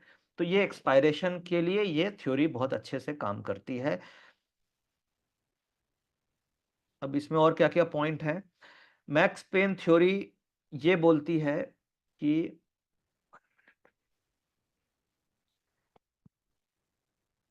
Gravitational pull towards the max pain, यानी कि जो भी मैक्स पेन लेवल है, सपोज कीजिए अभी 24,500 आ रहा है और स्पॉट लेवल चल रहा है 24,467, तो ग्रेविटेशनल पुल यानी कि ये पुल करेगी इसकी तरफ। और सपोज कीजिए मैक्स पेन लेवल होता 24,400 का, तो ये जो लेवल है ये इसकी तरफ पुश करने की कोशिश करती, यानी कि मार्केट ग्रेविटेशनल हो जाता है towards a max pain point. ये अगर सपोज अगर 24,500 है तो market will try to move up towards a max pain level, और मार्केट अगर नीचे है तो मैक्स पेन 24,400 की तरफ आने की कोशिश करता है। जनरली बुल मार्केट और बियर मार्केट दोनों में ये काफी एक्सपायरी वाले दिन काम करती है। इसे हम कैसे कैलकुलेट करते हैं, बेसिकली इसे कैलकुलेट करने का तरीका क्या होता है कि हर स्ट्राइक का ओपन इंटरेस्ट आपको पता है भाई। आप एक तो चेंज इन ओपन इंटरेस्ट हम लोग देखते हैं, दूसरा टोटल ओपन इंटरेस्ट भी आपको मिल जाता है एक्सचेंज से, या एनएससी की वेबसाइट में जाएंगे तो वहां पे आपको टोटल ओपन इंटरेस्ट मिल जाएगी हर स्ट्राइक्स की। तो total outstanding open interest multiplied by जो क्लोजिंग प्राइस है, कॉल का भी निकाल लीजिए और पुट का भी निकाल लीजिए, for calculate the loss at each strike. मतलब आप ये मानो कि सारा का सारा प्रीमियम जीरो कर दो multiplied by total open interest, तो जिस लेवल पे हाईएस्ट लॉस आएगा that will be a max pain level. यानी कि call and put sum of losses across all the strikes, सारी स्ट्राइक्स का जो लॉसेस है उसको सम करें, identify the max pain level. चलो ये कैलकुलेशन में हम नहीं जाते हैं, ये एक बेसिक आइडिया आपको मैं दे रहा हूं कि कैलकुलेशन ऐसे होती है कि हर स्ट्राइक्स का ओपन इंटरेस्ट जो भी है that is multiplied by the price, और सारा का सारा प्रीमियम को जीरो करके सम करके हम मैक्स पेन लेवल निकालते हैं। इसको देखना कैसे चाहिए, हम सिंपल वो समझते हैं कि इसकी इंटरप्रिटेशन क्या है और इसका यूज क्या है। तो यूज इसका, एक तो एक्सपायरी में आप स्ट्रेटजीज फॉर्मुलेट कर सकते हैं बहुत सारी मैक्स पेन को देख के। जैसे कि आपको ये आइडिया लग गया कि मैक्स पेन 24,500 पे है, तो आप एक तो बटरफ्लाई स्ट्रेटजीज कर सकते हैं एक्सपायरी वाले दिन कि अगर 24,500 पे है, इसका मतलब 24,500 के स्ट्राइक की बटरफ्लाई आप बना सकते हैं। यानी कल अगर मान लीजिए ऐसा लग रहा है कि मैक्स पेन 24,500 पे है, तो मैं क्या करूंगा, 24,400 की कॉल ऑप्शन लेकर के 24,500 की दो कॉल ऑप्शन बेच दी और उसके अगेंस्ट में 24,600 की कॉल ऑप्शन आपने ले ली, तो एक बटरफ्लाई बन गई 400, 500, 600 की, जो आपकी 20 से 25 रुपए में बन जाएगी। और अगर 24,500 पे एक्सपायरी हो गई तो आपको 60 से 70 रुपए का प्रॉफिट हो सकता है इसमें। तो max pain theory butterfly, long butterfly के लिए one of the best strategies होती है, one of the best tool है जिससे आप लॉन्ग बटरफ्लाई करते हैं उसमें एक्सपायरी वाले दिन प्रिडिक्ट करने के लिए। या फिर सपोज कीजिए अगर मैक्स पेन लेवल से नीचे चल रहा है तो मार्केट में बाउंस आ सकता है, ये भी आप मैक्स पेन थ्योरी को देख करके देख सकते हैं एक्सपायरी वाले दिन। ऑप्शन राइटर्स के लिए भी ये काफी अच्छा कॉन्सेप्ट है, क्योंकि अगर सपोज मैक्स पेन 24,500 पे आ रहा है और उससे नीचे मार्केट ट्रेड हो रही है और सपोज कीजिए पीसीआर का डेटा पॉजिटिव है, तो there is a very high probability कि मार्केट ऊपर जा सकती है, क्योंकि मैक्स पेन भी ऊपर है और पीसीआर का डेटा भी पॉजिटिव आ रहा है। तो आप उस केस में कॉल ऑप्शन भी खरीद सकते हैं या पुट ऑप्शन बेच के भी चल सकते हैं, या स्प्रेड स्ट्रेटजीज भी बना सकते हैं, बुल स्प्रेड्स उस केस में, या डिपेंडिंग ऑन कि बियर है या बुल है। तो इस तरीके से आप ये स्ट्रेटजीज को यूज कर सकते हैं। मैक्स पेन थ्योरी एप्लीकेबल कब है और कौन से सिचुएशन में हमें मैक्स पेन थ्योरी देखना चाहिए? Max pain theory low volatile market में ज्यादा अच्छी काम करेगी compare to high volatile market, क्योंकि लो वोलेटाइल मार्केट में ऑप्शन राइटर्स कंफर्टेबल होते हैं और वो मार्केट को मैनेज इजीली कर पाते हैं। बट जब मार्केट में इवेंट है या बहुत हाई वोलेटिलिटी है तो ऑप्शन पेन की जो एक्यूरेसी है वो थोड़ी कम हो सकती है, क्योंकि उस समय मार्केट के लेवल्स स्किप हो सकते हैं। तो ऑप्शन पेन की एक्यूरेसी लो वोलेटाइल मार्केट में ज़्यादा आती है compare to high volatile market. और लिक्विड ऑप्शंस होने चाहिए, जैसे आप मान लीजिए वैसे ऑप्शंस में चले जाएं जिसमें लिक्विडिटी नहीं है, तो उस केस में भी मैक्स पेन थ्योरी एक्यूरेट उसमें नहीं काम करेगी। जैसे रिलायंस, इन्फोसिस, टीसीएस, इनके ऑप्शंस बहुत लिक्विड हैं, बट कुछ ऐसे ऑप्शंस जिनकी लिक्विडिटी नहीं है, तो उस केस में आपको ये थ्योरी काम नहीं करेगी। ये predict price movement near expiration, ये जो थ्योरी है ये एक्सपायरी के आसपास, यानी जैसे कल एक्सपायरी है तो आज इसको देखना चाहिए, मंथली एक्सपायरी के एक वीक पहले देखना चाहिए, बट एक्सपायरी से बहुत पहले देखेंगे तो this theory will not work. और ये आपको सपोर्ट एंड रेसिस्टेंस फाइंड करने में भी हेल्प करती है। अब ये कैसे हेल्प करती है इसको हम चलिए समझते हैं, क्या क्या इसमें हमें देखना चाहिए, कैसे समझना चाहिए।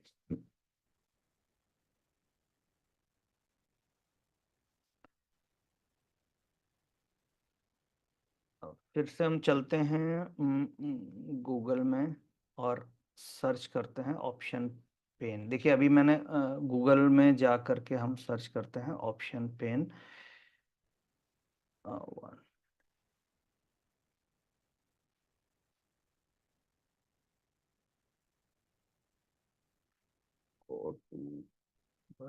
Nifty option pen, Nifty option pen, मैं इसलिए इस तरीके से जा रहा हूं ताकि आप लाइव इसको प्रैक्टिस कर सकें। अब ऑप्शन पेन आपको कई जगह मिलेगा, सेंसिबल में भी मिलेगा, निफ्टी सबसे फर्स्ट देखिए कौन सी वेबसाइट आई अपने पास, निफ्टी ट्रेडर आई, सेंसिबल भी है, इंट्राडे स्कैनर्स भी हैं, अब स्टॉक भी हैं। तो चलिए जो फर्स्ट है हम उसी में देखते हैं। ये ऑलरेडी मैं इसे देखता भी हूँ। अब ये देखिए ये खोला तो निफ्टी ऑप्शन पेन आपको दिख रहा होगा, ये लाइव मैक्स पेन, ये लाइव मैक्स पेन आ रहा है। और लाइव मैक्स पेन आप देख पा रहे हैं, मैक्स पेन कितने पे आ रहा है, 24,500 के लेवल पे आ रहा है, ये आप देख पा रहे हैं यहाँ पे मैक्स पेन आ रहा है 24,500 पे। ठीक है, 24,500 पे मैक्स पेन आ रहा है। इस लेवल के आसपास अगर एक्सपायरी होती है तो सबसे ज़्यादा नुकसान होगा। अब कल जो एक्सपायरी की सबसे हाईएस्ट प्रोबेबिलिटी होगी, कल 24,500 is the worst case scenario, और बेस्ट केस 24,550 हो सकता है बेस्ट केस, और नीचे 24,450 हो सकती है।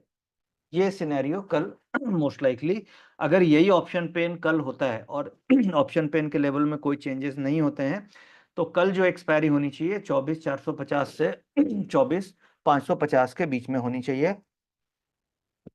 और आज मार्केट की क्लोजिंग लोअर बैंड पे है, तो कल हम देखते हैं किस तरीके से ये डेटा बनता है। तो कल आप लोग सभी ऑप्शन पेन को ऑब्जर्व करें, सुबह 1-1.5 घंटे के बाद ये क्लैरिटी मिल जाएगी कि कहाँ पे एक्सपायरी होगी, और अगर लेवल उससे दूर है तो market will try to, basically ये ग्रेविटेशनल फोर्स की तरह काम करता है मार्केट में, यानी जहां पे ऑप्शन पेन होगा लेवल, उसी की तरफ निफ्टी मूव करने की कोशिश करेगी, जस्ट लाइक अ ग्रेविटेशन फोर्स।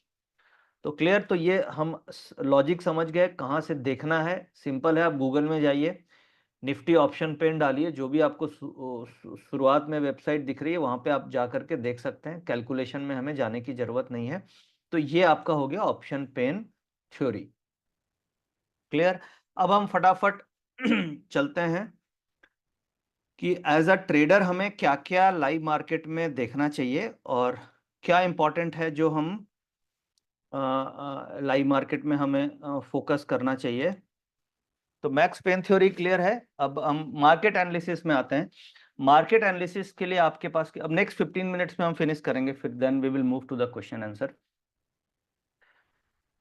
देखिए, एक तो अगर हम ऑप्शन ट्रेडिंग कर रहे हैं तो आपके पास ऑप्शन चेन का डेटा होना ही होना चाहिए। अगर आपके पास ऑप्शन चेन का डेटा नहीं है तो आपको ऑप्शन ट्रेडिंग नहीं करनी चाहिए, क्योंकि बिना ऑप्शन चेन का डेटा के आप ऑप्शन ट्रेड नहीं कर सकते। अगर गाड़ी में पंचर हो गया तो बिना हैमर के हम पंचर लगा ही नहीं सकते, गाड़ी निकलेगी कैसे? या पंचर लगाने के लिए अगर कोई इंस्ट्रूमेंट नहीं है तो आप गाड़ी का पंचर नहीं लगा सकते। अगर कोई भी ब्लड टेस्टिंग करानी है तो उसके लिए टेस्टिंग मशीन के बिना आप ब्लड सैंपल की टेस्टिंग नहीं कर सकते। तो बेसिकली ऑप्शन ट्रेडिंग के का जो पूरा सार है, ऑप्शन अगर आप कर रहे हैं तो ठीक है, चार्टिंग आप देख रहे हैं बहुत अच्छी बात है, technical analysis is a very good tool, but उसके साथ साथ आपके पास ऑप्शन चेन का डेटा होना ही चाहिए, क्योंकि ऑप्शन चेन ऐसा डेटा है जो पूरे मार्केट का एक व्यू देता है आपको कि मार्केट किस तरीके से सजा हुआ है, कहाँ कहाँ पे कैसे कैसे पोजीशन बन रही है। जैसे शतरंज की के बोर्ड पे आप देखते हैं ना कि यहाँ पे घोड़ा है, यहाँ पे राजा है, यहाँ पे रानी, यहाँ पे सैनिक है, वैसे ही ऑप्शन चेन का डेटा आप जस्ट मानिए कि एक बोर्ड है, चेस बोर्ड है, जहाँ पे अलग अलग स्ट्राइक्स हैं और आपको कहाँ पे कौन सा खड़ा है पोजीशन वो आपको दिखती है। तो ये इसके बिना आप ऑप्शन ट्रेडिंग नहीं कर सकते। जिधर से भी देखिए ऑप्शन चेन का डेटा आपको प्रैक्टिस जरूर करना चाहिए। दूसरा, आपके पास अगर आप ऑप्शन ट्रेडिंग कर रहे हैं तो वीवैप का डेटा होना चाहिए। वीवैप प्राइस मतलब वॉल्यूम वेटेड प्राइस, यानी किस लेवल पे मार्केट में आज सबसे ज्यादा ट्रेडिंग हुई है, जिसे हम वीवैप प्राइस बोलते हैं, क्योंकि ये एंट्री के लिए काम करता है। ऑप्शन चेन का डेटा डायरेक्शन निकालने में हेल्प करता है और वीवैप का डेटा एंट्री के लिए काम करता है। ठीक है। और तीसरा, टेक्निकल चार्ट होने चाहिए। जो नॉर्मली इंट्राडे कर रहे हैं तो 15 मिनट का कैंडल स्टिक चार्ट हम लोग यूज करते हैं।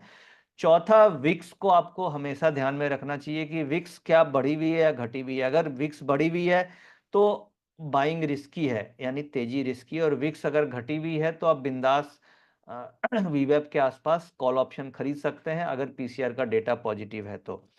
क्या मैं बोलना चाह रहा हूं? मैं बोलना चाह रहा हूं अगर पीसीआर का डेटा पॉजिटिव है, विक्स नेगेटिव है और आपको वीवेब पे मिल रहा है, तो आप स्टॉप लॉस लगा करके बड़े आराम से ट्रेड को ले सकते हैं।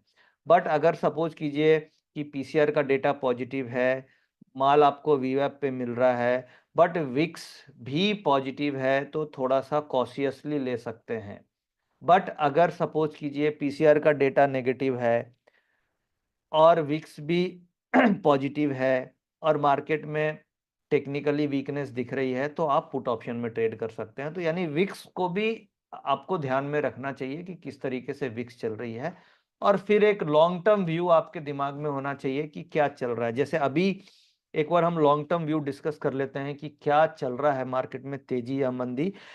मेरे हिसाब से दिसंबर में कोई मंदी नहीं आने वाली, पूरा दिसंबर ये बाय ऑन डिप रहेगी और कई एसएल हंटिंग होगा। आज ऐसा एसएल हंटिंग हुआ, इस तरीके से वो होगा, बट पुट ऑप्शंस मुझे लगता है दिसंबर में पैसा नहीं देगी। दिसंबर में आपको कॉल ऑप्शन में ही प्रॉफिट मिलेगा, बाय ऑन डिप की मार्केट रहेगी।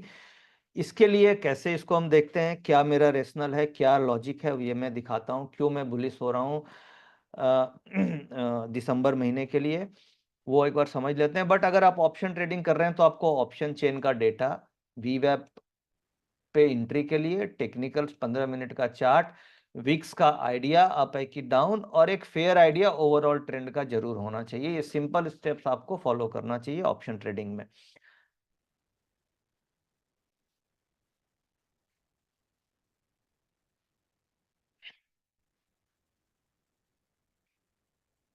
हम चार्ट्स में चलते हैं।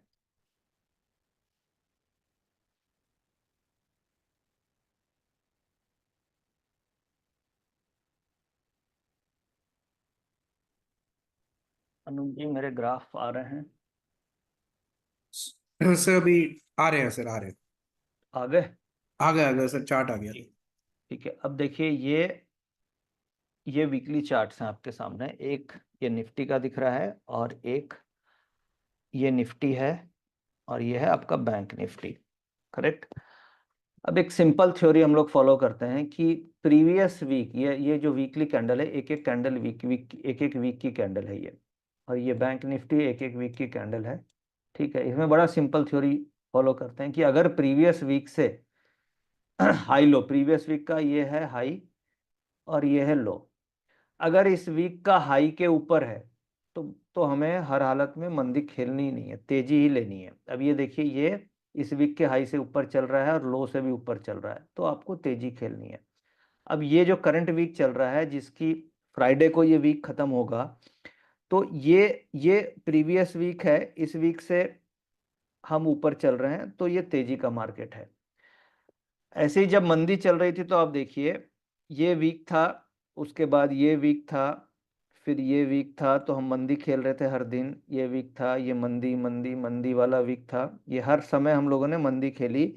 और अब हम हर दिन देख रहे हैं, आप कॉल ही खेल रहे हैं, हर दिन कॉल खेल रहे हैं, क्योंकि ये ओवरऑल वीकली में पॉजिटिव है। ऐसे ही बैंक में आप देखिए, ये बैंक निफ्टी, ये एक कैंडल, हो सकता है आपको एक कैंडल छूट जाएगी, एक रिवर्सल कैंडल, क्योंकि यहाँ समझ में नहीं आया, बट ये देखिए ये कैंडल और उसके बाद ये बैंक निफ्टी में ब्रेकआउट, देखिए कितना अच्छा ब्रेकआउट हुआ है, 53,266। हो सकता है आरबीआई की पॉलिसी आते आते मार्केट वापिस से bank Nifty all time high के आसपास पहुंच जाए। ऑल टाइम हाई कितनी है, 54,500 के आसपास है। अभी हम लोग 53 कुछ तो पहुंच ही गए हैं, तो ज्यादा दूर है नहीं ये देखिए करीब करीब हाईस के आसपास ही है। वेयर एज निफ्टी अभी बहुत दूर है, तो निफ्टी में रैली आनी बाकी है।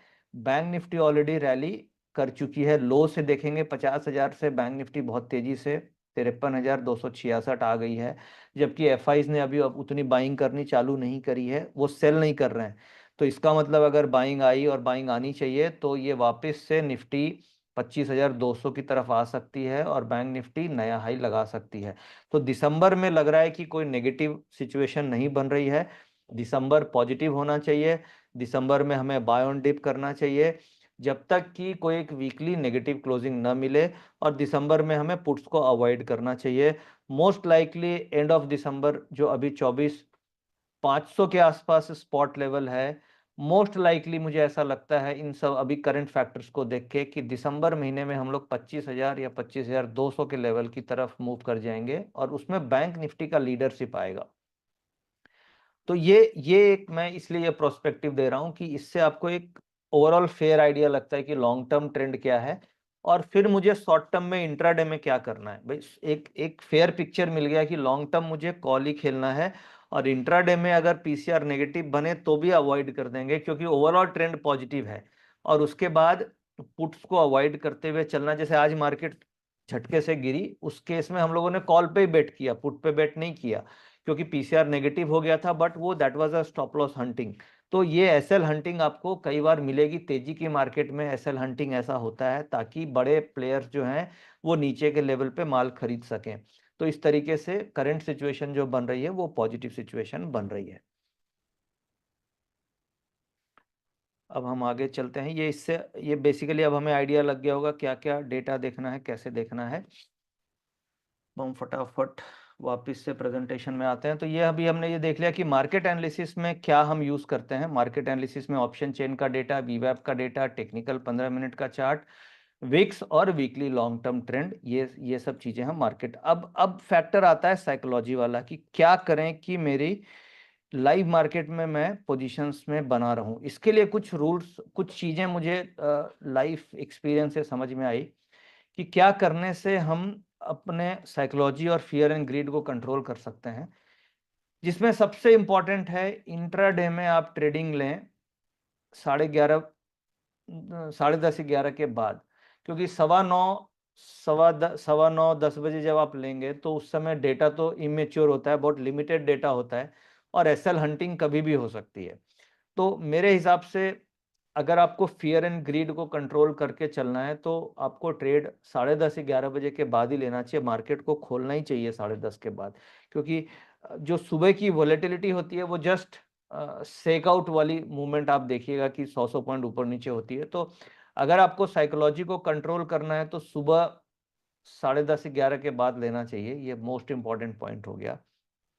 दूसरा, आपको एंट्री जो है, दूसरा मोस्ट इंपॉर्टेंट पॉइंट है, मैंने अरेंज इससे सही ऑर्डर में नहीं किया। दूसरा मोस्ट इंपॉर्टेंट पॉइंट आपको वीवैप पे ही एंट्री करना चाहिए। अगर आप वीवैप से दूर लेंगे तो हमेशा डर बना रहेगा कि कहीं मार्केट गिर के वीवैप पे ना आ जाए। भाई डेटा पॉजिटिव है, आपने 11 बजे के बाद ट्रेड लिया, बट वीवैप से दूर लेंगे तो हमेशा जैसे मैं अगर वीवैप से दूर ट्रेड लेता हूं तो हमेशा डर लगा रहता है कि ये कहीं वीवैप पे ना आ जाए। वीवैप पे आ जाएगी तो मार्क टू मार्केट नेगेटिव चला जाएगा और वीवैप के आसपास तो वो एक फियर क्रिएट हो जाता है। तो जब आप वीवैप पे लेंगे तो आपको वो डर नहीं रहेगा, क्योंकि आप डेटा के साथ ले रहे हैं और आपने एंट्री वीवैप पे ली, यानी मार्केट के एवरेज पे ली जहां पे मार्केट का सबसे बड़ा वॉल्यूम है, तो आपको डर उतना नहीं लगेगा उस ट्रेड पे। तो मेरी अपनी ट्रेडिंग साइकोलॉजी में मुझे समझ में आया कि वीवैप के आसपास हम जितना क्लोज टू वीवैप लेंगे उतना मुझे ट्रेडिंग में डर कम लगेगा। हो सकता है कई बार आपका ट्रेड छूट जाए, बट उस केस में क्या है कि कई बार ऐसा भी होता है कि वीवैप के आसपास नहीं आ रही है, तो उस केस में हम क्या करते हैं कि रिएक्शन या रिट्रेसमेंट पे लेने की कोशिश करते हैं। यानी बढ़ती हुई मार्केट में नहीं, डेटा पॉजिटिव है, मार्केट ऊपर जा रही है, ऊपर जाके एक रिट्रेसमेंट मिला या एक रिएक्शन मिला नेगेटिव, एक ऐसे रिएक्शन मिलके फिर वापस पॉजिटिव रिएक्शन जब मिलता है तो वहां पे आप एंट्री करेंगे तो भी आपको फियर एंड ग्रीड थोड़ा कंट्रोल हो जाएगा, क्योंकि आप एक रिएक्शन के बाद डेटा में ले रहे हैं, बढ़ती हुई मार्केट में नहीं ले रहे हैं। क्योंकि ऑप्शन हम कभी भी बढ़ते हुए में नहीं लेना चाहिए, उसमें रिएक्शन में ही एंट्री करना चाहिए, डेटा के डायरेक्शन में। तो सबसे पहले तो कोशिश करनी है कि वीवैप पे लें हम। अगर कहीं कभी कभी वीवैप पे नहीं मिल रही है, जनरली मिल जाता है वीवैप पे, अगर वीवैप पे नहीं मिल रहा है तो फिर आप रिएक्शन, कोई भी इमीडिएट रिएक्शन के बाद सेकेंड जब बाउंस रिएक्शन हो तो उस समय आप ले सकते हैं। फिर आपका और अगर फियर एंड ग्रीड को कंट्रोल करना है तो आप डेल्टा को देख करके ट्रेड लें। अब जैसे मान लीजिए रीसेंट सिचुएशन में मार्केट में वॉलेटिलिटी ज़्यादा है, तो मैं जनरली आप देख रहे हैं कि आउट ऑफ मनी में ट्रेड कर रहे हैं। 50-60 रुपये वाली कॉल ऑप्शन हम ट्रेड कर रहे हैं, जो बढ़ के करीब डबल भी हो रही है। ऐसा नहीं है कि 50-60 रुपये वाली कॉल नहीं चल रही है, क्योंकि वॉलेटिलिटी ज़्यादा है तो उसमें प्रीमियम भी ज़्यादा मिल रहा है, रिटर्न्स भी मिल रहे हैं। परसेंटेज रिटर्न देखिएगा तो उसमें एट द मनी से ज़्यादा हमें आउट ऑफ मनी में मिल रहा है। पॉइंट्स में हो सकता है कम मिल रहा हो, बट परसेंटेज रिटर्न आप देखिएगा तो आउट ऑफ मनी में आपको ज़्यादा प्रॉफिट मिल रहा है compare to at the money में। तो उससे क्या है कि आप एक तो डेल्टा देख सकते हैं कि 0.3 का डेल्टा है, तो रिस्क यहाँ पे अगर मुझे ट्रेडिंग साइकोलॉजी कंट्रोल करनी है और अगर मैं सपोज कि ये 0.25 डेल्टा की कॉल ऑप्शन लेता हूँ तो मैं 100 पॉइंट तक सेफ हूँ। और वीवैप पे अगर मैं ले रहा हूं तो 100 पॉइंट मेरे रिवर्स जाएगी तभी मेरा लॉस होगा 25 पॉइंट का। तो उसमें फायदा क्या होता है कि अगर आपका 50 पॉइंट रिवर्स चली गई और समझ में आ गया कि नहीं ट्रेड गलत चला गया, तो 10-12 पॉइंट के रिस्क पे ही आप ट्रेड को छोड़ के भाग जाओ, तो आपका लॉस तो 10-12 पॉइंट ही होगा। और अगर सही चला गया तो उस केस में आपको 25-30 पॉइंट के टारगेट मिल जाते हैं, कई बार ज़्यादा भी मूव कर जाती है। तो आउट ऑफ मनी ऑप्शन लेने में फ़ायदा क्या है कि आपको एक टाइम मिल जाता है कि आप ट्रेड को एग्जिट मार सकते हो जल्दी। अगर समझ में आ गया कि नहीं वीवैप पे टिक नहीं रही है, वीवैप से नीचे जा रही है, ट्रेंड वीक हो रहा है, तो आप उसे छोटे लॉस पे निकल जाएं। बट अगर हम एट द मनी कर लेंगे या ज़्यादा डेल्टा वाला कर लेंगे तो उतना समझते समझते ही हमारा स्टॉप लॉस ट्रिगर हो जाता है।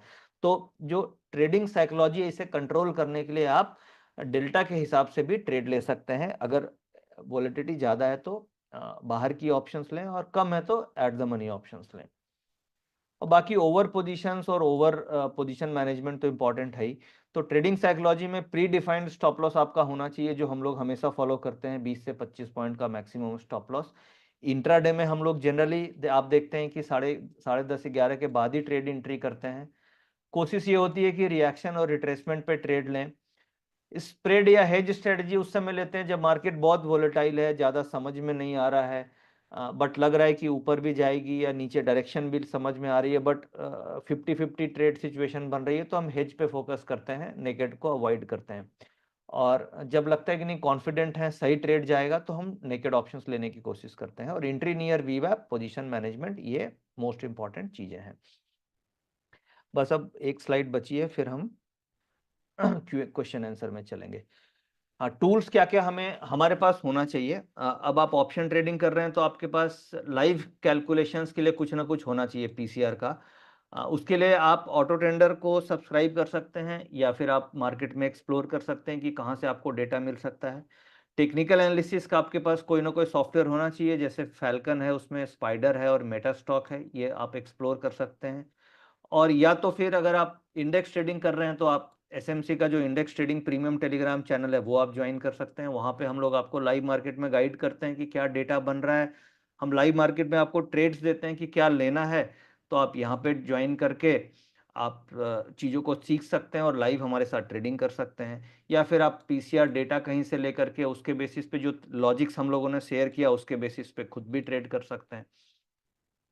जो रियल टाइम एनालिसिस टूल्स हैं मार्केट में अवेलेबल, इसमें क्या क्या है जो आप एक्सप्लोर कर सकते हैं। एक तो जैसे एसएमसी का ऑटो ट्रेंडर है जिसके अंदर सारा डेटा आता है, क्वांटसैप है, एनएससी का ऑप्शन चेन डेटा है, ऑप्स्ट्रा बोल के एक सॉफ्टवेयर है, माई एफएनओ बोल के एक सॉफ्टवेयर है, सेंसिबल है, निफ्टी ट्रेडर इन है।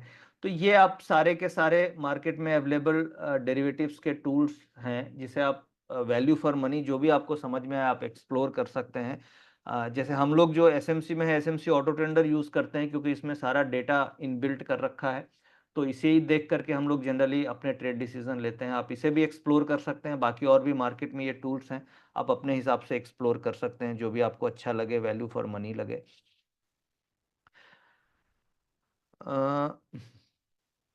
और आप मुझे हर दिन ऑब्जर्व कर सकते हैं टीवी पे, जी बिजनेस पे मैं आपको 12:35 से 12:50 के बीच में हर दिन मिलूँगा।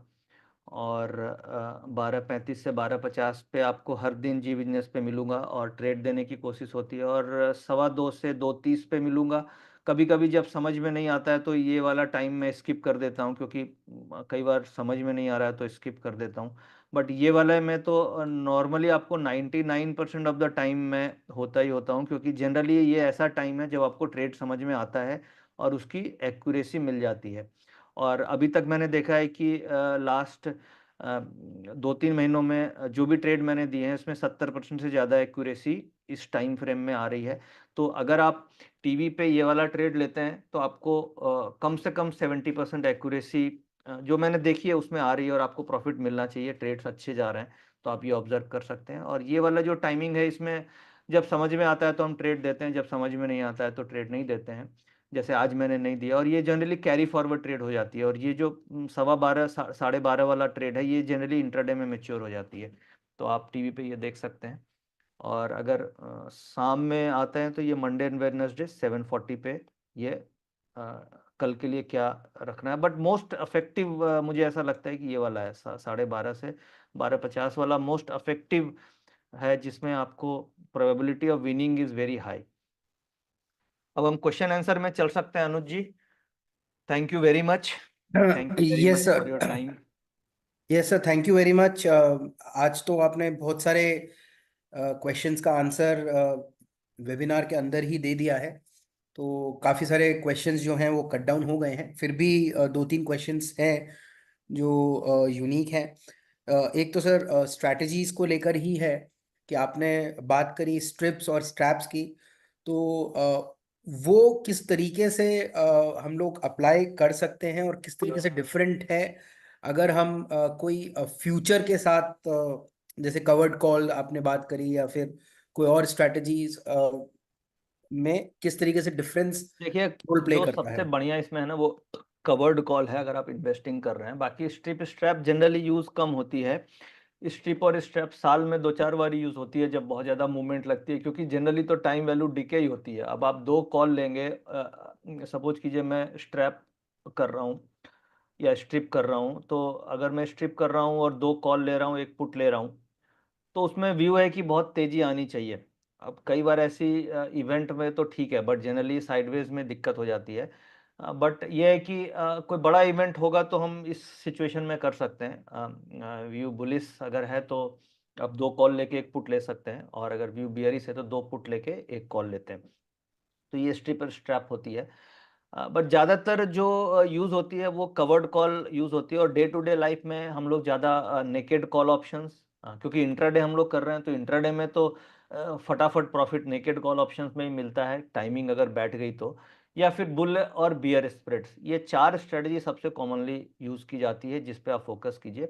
और बाकी जब इवेंट होगा, कुछ ऐसा मौका होगा, तो हम टेलीग्राम चैनल पे आपको स्ट्रिप और स्ट्रैप का इंडिकेशन देंगे कि इस समय आप कर सकते हैं। बट अभी नियर टर्म में ऐसा कोई सिचुएशन नहीं है। दिसंबर थोड़ा स्लो होगा मंथ, और स्लो एंड स्टडी होना चाहिए, यानी कि धीरे धीरे ऊपर की तरफ मूव करेगी। तो इस मंथ में तो ऐसा कुछ अपॉर्चुनिटी नहीं मिलेगा, बट ये फरवरी में बजट के टाइम पे आपको ये स्ट्रिप और स्ट्रैप में अपॉर्चुनिटी मिल सकती है।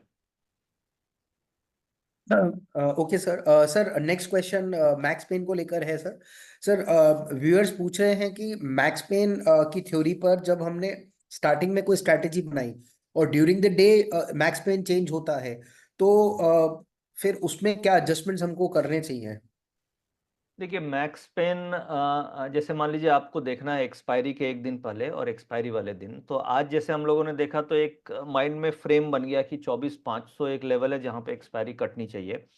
और उसके बाद कल लाइव मार्केट में सपोज कीजिए मैक्स पेन बढ़ के हो गया 24,550। इसका मतलब हो गया कि जो ऑप्शन राइटर है ना 24,500 वाला, वो भाग गया है काट करके, इसलिए मैक्स पेन ऊपर शिफ्ट हो गया है। इसलिए ये तेजी से ऊपर की तरफ मूव आ सकती है। सपोज कीजिए मैक्स पेन शिफ्ट हो गया 24,450 पे, 500 पे जो है वो 24,450 पे हो गया। इसका मतलब है कि कॉल राइटर ज्यादा आ गए हैं 24,500 पे, और 24,450 पे भी राइटर आ गए हैं। इसका मतलब मार्केट नीचे की तरफ ग्रेविटेट करेगी और नीचे आएगी। तो आप उसी हिसाब से अपना सपोज 50 पॉइंट का बियर स्प्रेड बना सकते हैं। जैसे अगर मैक्स पेन का लेवल आपने एक बार पोजीशन बना ली और मैक्स पेन चेंज हो गया, तो आप फटाक से वो पोजीशन को लॉस बुक करके नई पोजीशन क्रिएट कर सकते हैं, जिस जो मैक्स पेन दिखा रहा है।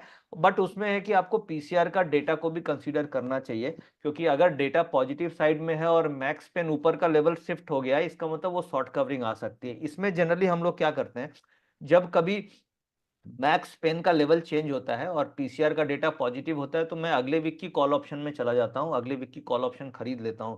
उससे फायदा क्या होता है कि टाइम वैल्यू डीके का रिस्क नहीं है मेरा उतना ज्यादा। और अगले वीक की कॉल ऑप्शन लेने से क्या होता है कि मैक्स पेन शिफ्ट हुआ तो बहुत तेज शॉर्ट कवरिंग आती है, उसमें अगले वीक में प्रॉफिट अच्छा मिल जाता है, और करंट वीक का टाइम वैल्यू डीके का उतना रिस्क नहीं होता है। तो जब कभी मैक्स पेन शिफ्ट हो तो उस केस में आप करंट पोजीशन को काट के अगले वीक वाली, अगर पीसीआर पॉजिटिव है तो कॉल ऑप्शन में मूव कीजिए, मैक्स पेन अगर ऊपर शिफ्ट हो रहा है और पीसीआर नेगेटिव और मैक्स पेन नीचे शिफ्ट हो रहा है, तो अगले वीक की पुट ऑप्शन में शिफ्ट कर जाइए। Thank you sir. Sir next question आ रहा है कि एटीआर और डेल्टा की आपने बात करी, तो एटीआर हम लोग को किस तरीके से देखना है और कब का देखना है, और उसके रिलेशन में अगर हम डेल्टा को प्लस कर, मतलब डेल्टा से ट्रेड करते हैं, तो क्या डेल्टा होना चाहिए एग्जैक्ट के उस हिसाब से आप ट्रेड देखिए, ले सकते बड़ा सिंपल रूल है, एटीआर का आधा डेल्टा होना चाहिए। यानी कि अगर डेल्टा आपका एटीआर सपोज कीजिए मान लीजिए 60 चल रही है, ठीक है, तो आप 0.3 डेल्टा पे ट्रेड कीजिए। एटीआर 70 ट्रेड कर रही है, एटीआर और ज़्यादा हो गई, तो नॉर्मल नहीं, इस तरीके से नहीं होगा। जनरली आपको देखना है कि जो भी एटीआर ट्रेड हो रही है, अब सपोज कीजिए एक तो एटीआर है और दूसरा एटीआर अगर 70 पॉइंट ट्रेड हो रही है, तो इसका मतलब हो गया कि हर 15 मिनट के कैंडल पे आपको 70 पॉइंट का मूव आएगा। और जनरली मैं जैसे बात कर रहा था 15 मिनट एटीआर की बात कर रहा था हर 15 मिनट पे, तो 15 मिनट का एटीआर कभी कभी इलेक्शन के टाइम में तो 100 पॉइंट का एटीआर हो गया था। तो एटीआर अगर बहुत ज़्यादा है तो आपको केस में 0.3 डेल्टा से नीचे ट्रेड करना ही नहीं चाहिए। 0.3 डेल्टा और ATR 100 पॉइंट से ज़्यादा हो गया तो आपको 0.25 डेल्टा में ट्रेड करना चाहिए, यानी कि 100 पॉइंट के मूवमेंट पे आपको मैक्सिमम 25 पॉइंट का रिस्क हो, क्योंकि आपका मेन ऑब्जेक्टिव होना चाहिए कि कैपिटल रिस्क, मेरा कैपिटल नहीं उड़ जाए, भले प्रॉफिट आए नहीं आए, कैपिटल आपका प्रोटेक्टेड रहे या कम से कम रिस्क हो। तो जनरली ATR अगर 50, 30, 40 से कम है, अगर 40 से कम है, उसी केस में आप ATM पे ट्रेड करें 0.5 डेल्टा पे। बट अगर ATR आपका 60 से ऊपर चला गया, 50-60 से ऊपर है, तो आप 0.3 डेल्टा में शिफ्ट कर जाइए। और 30 से नीचे है, ATR 30 से नीचे है, एवरेज टू रेंज 30 से नीचे है, जो आपको कई बार मिलेगी मार्केट में, अभी दिख रहा है, बट ATR 30 से नीचे आपको बहुत ज़्यादा बार मिलेगी। और उस केस में आप 0.5 डेल्टा, 0.4 डेल्टा पे ट्रेड कर सकते हैं। बट जैसे ही ATR 60 से ऊपर निकलती है, आप चुपचाप 0.3 डेल्टा पे शिफ्ट कर जाइए, आपका स्टॉप लॉस बचेगा। आप PCR के हिसाब से ट्रेड करेंगे तो लॉस छोटा होगा, प्रॉफिट आपको बड़ा मिलेगा। Clear Anuj ji? Thank you sir. एक क्वेश्चन ये आ रहा है कि अभी बैंक निफ्टी और फिन निफ्टी मंथली चली गई है, तो मंथली में हम लोग PCR का एडजस्टमेंट किस तरीके से कर सकते हैं, यानी कि PCR का डेटा हम कंसिडर कौन सा करें? एक्टिव कितनी स्ट्राइक प्राइसेस होनी चाहिए हम हमारे एनालिसिस में कि हम PCR डेटा को सही तरीके से पकड़ पाए? देखिए, बहुत अच्छा क्वेश्चन है ये। और क्या अभी चीज़ें इवॉल्व होगी, क्योंकि अभी तो क्या है, मंथली कॉन्ट्रैक्ट्स आए हैं और अभी उतनी ज़्यादा ओपन इंटरेस्ट आया नहीं है। और अभी क्या है, पर अर्लियर तो हम क्या करते थे, एट द मनी से बैंक निफ्टी में 4-5 स्ट्राइक ऊपर, 4-5 स्ट्राइक नीचे ही देखते थे। बट अब क्या है कि एट द मनी में उतना ओपन इंटरेस्ट ही नहीं है, तो आपको एक तो स्ट्राइक ज़्यादा देखनी पड़ेगी। स्ट्राइक आपको कम से कम बैंक निफ्टी में, इसमें भी आप ATR पे कर सकते हैं कि डेली ATR देख लीजिए कि डेली ATR कितनी आ रही है। नॉर्मली बैंक निफ्टी की डेली ATR 500 पॉइंट आ रही है, तो ATR इंटू 2, यानी अगर 500 पॉइंट ATR है तो इसको मल्टीप्लाई बाय 2 कर दीजिए, तो 1000 पॉइंट ऊपर बैंक निफ्टी, और एट द मनी से 1000 पॉइंट ऊपर, 1000 पॉइंट नीचे का आपको ऑप्शन का स्ट्राइक्स का ओपन इंटरेस्ट देखना होगा PCR के लिए। क्योंकि क्या है, अभी क्या है, पूरे मंथ में आराम से 1000-1500 पॉइंट बैंक निफ्टी ऊपर नीचे करेगी। अभी तो आप 2 ही दिन में देख रहे हैं कि करीब 1500 से 2000 पॉइंट बैंक निफ्टी मूव कर गई। तो आपको अगर PCR देखना है तो डेली ATR देखिए, डेली ATR का कम से कम 2.2 टाइम्स, 2.5 टाइम्स आप स्ट्राइक्स ऊपर और नीचे लगा करके देख सकते हैं। अगर ATR कम है तो उस केस में आप कम स्ट्राइक्स ले सकते हैं, ATR ज़्यादा है तो ज़्यादा स्ट्राइक्स लेनी चाहिए। ATR ज़्यादा होगी तो प्रीमियम भी ज़्यादा होंगे। और ATR आप कहाँ पे देखोगे, ये क्वेश्चन आ रहा था, तो ATR किसी भी चार्टिंग सॉफ्टवेयर में, ये बहुत कॉमन, बहुत ही कॉमन टूल है। जैसे मूविंग एवरेज होता है ना, जैसे RSI होता है, वैसे ही ATR एवरेज ट्रू रेंज बोल के एक इंडिकेटर होता है, जो किसी भी सॉफ्टवेयर में अवेलेबल है, किसी भी सॉफ्टवेयर में अवेलेबल है। इंट्राडे देख रहे हैं तो आप 15 मिनट का चार्ट यूज़ कर रहे हैं तो 6 पीरियड यूज़ कर लीजिए, जो मैं जनरली यूज़ करता हूँ। अगर आप डेली देख रहे हैं तो 5 दिन का एक वीक होता है, 5 डेज का, तो 5 डेज ATR आप यूज़ कर सकते हैं। उससे आपको 5 दिन की average ATR, average true range पता चल जाएगी। तो ATR के बेसिस पे आप स्ट्राइक ऊपर नीचे कर सकते हैं। अभी मंथली ये आई है, चीज़ें इवॉल्व होगी तो और समझ में आएगा। बट जो करंट सिनेरियो में तो लग रहा है कि अभी उतनी लिक्विडिटी नहीं है। जैसे जैसे मंथ नज़दीक एंड होगा, ATR PCR की एक्यूरेसी बढ़ेगी। बट अभी करंट सिनेरियो में PCR की एक्यूरेसी भी थोड़ी सी मंथली कॉन्ट्रैक्ट्स में कंपैरेटिवली उतनी नहीं है जितनी निफ्टी में आ रही है। बट ये है कि ATR के हिसाब से आप स्ट्राइक सिलेक्शन कर सकते हैं। सर, वन लास्ट क्वेश्चन हम लोग इसी को आगे कंटिन्यू रखते हुए लेंगे कि कई बारी जैसे अभी भी डाइवर्जेंस काफी आ रहा है निफ्टी में और बैंक निफ्टी में। बैंक निफ्टी काफी स्ट्रांग आपने जैसे बताई, काफी स्ट्रांग है, और लैगिंग है निफ्टी। तो उसमें हम लोग किस तरीके से अप्रोच कर सकते हैं, क्योंकि वीकली ऑप्शंस अभी भी निफ्टी में अवेलेबल है, बैंक निफ्टी में नहीं है। तो बैंक निफ्टी को प्ले करना चाहिए या निफ्टी को प्ले करना चाहिए?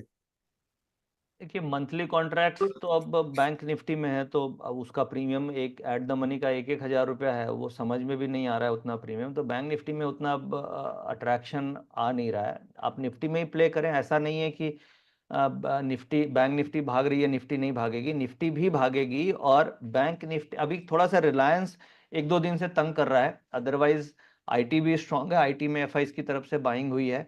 बैंकिंग इसलिए भाग रहा है क्योंकि HDFC का वेटेज बैंकिंग में 33% है और HDFC 2% बढ़ गया 2-3 दिनों में, इसलिए बैंक निफ्टी ज़्यादा तेज हो गई।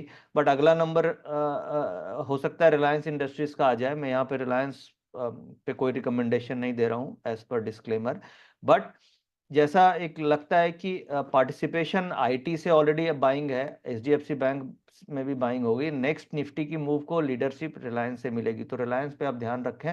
रिलायंस में तेजी जिस दिन बने उस दिन निफ्टी 100 का लगाएगा, यानी अगर रिलायंस में तेजी है तो 100 पॉइंट की तेजी से ऊपर की तेजी निफ्टी में मिलेगी, और रिलायंस की में तेजी नहीं है तो निफ्टी थोड़ी हल्की रहेगी। जैसे आज क्या हुआ, bank Nifty Tej but Reliance उतना तेज नहीं था तो निफ्टी थोड़ी सी फ्लैट रही। तो मुझे ऐसा लगता है कि निफ्टी का एक अलग ही मजा है क्योंकि उसमें वीकली ऑप्शंस हैं, और आप रिलायंस पे ध्यान रख करके चलें। रिलायंस तेज तो निफ्टी तेज, क्योंकि ऑलरेडी बैंकिंग तेज है ही, IT में भी कोई दिक्कत नहीं है और ओवरऑल सिनेरियो पॉजिटिव बन रहा है। जैसा एक अभी क्वेरी आ रही थी कि हमें वीवैप किसका लेना चाहिए, स्पॉट का या फ्यूचर का, तो वीवैप हमेशा आपको फ्यूचर का ही बनेगा, स्पॉट का वीवैप नहीं बनता है, वो स्टॉक्स में बनेंगे क्योंकि इंडेक्स स्पॉट लेवल ट्रेड नहीं होता है, और volume weighted average price derive होती है वॉल्यूम एंड प्राइस से। तो आप स्पॉट का निफ्टी का वीवैप नहीं निकाल सकते, आप फ्यूचर का ही निकाल सकते हैं। स्टॉक्स जैसे रिलायंस वगैरह का तो वीवैप आप निकाल सकते हैं, बट इंडेक्स के केस में वीवैप हमेशा फ्यूचर का ही लिया जाता है। Thank you very much sir, most of the questions cover हो गए हैं, और आपने भी वेबिनार में ही कुछ क्वेश्चंस के आंसर दे दिए थे। कुछ एक स्पेसिफिक चैनल रिलेटेड क्वेरीज हैं, तो उसके लिए मैं लिंक मैं ईमेल शेयर कर देता हूं, तो उस पर क्वेरीज पोस्ट अनिल हो जी जाए। अनुज जी वो एक YouTube चैनल का लिंक शेयर कर दीजिए, मैं कोशिश करूंगा कि आज के वेबिनार का हाँ, वीडियो मैं वो भी। अपलोड कर दूं। 1-2 दिन लगेंगे ताकि आप बाद में भी इसे रिवाइज कर सकें, चीज़ों को समझ सकें। तो मैं कुछ कोशिश करूंगा कि YouTube चैनल पे जो वीडियो है वो डाल दूं। हो सकता है 1-2 दिन लगेंगे उसमें, बट आप एक बार चैनल लिंक डाल हाँ, दीजिए मैं वो चैट पे। डाल रहा हूँ।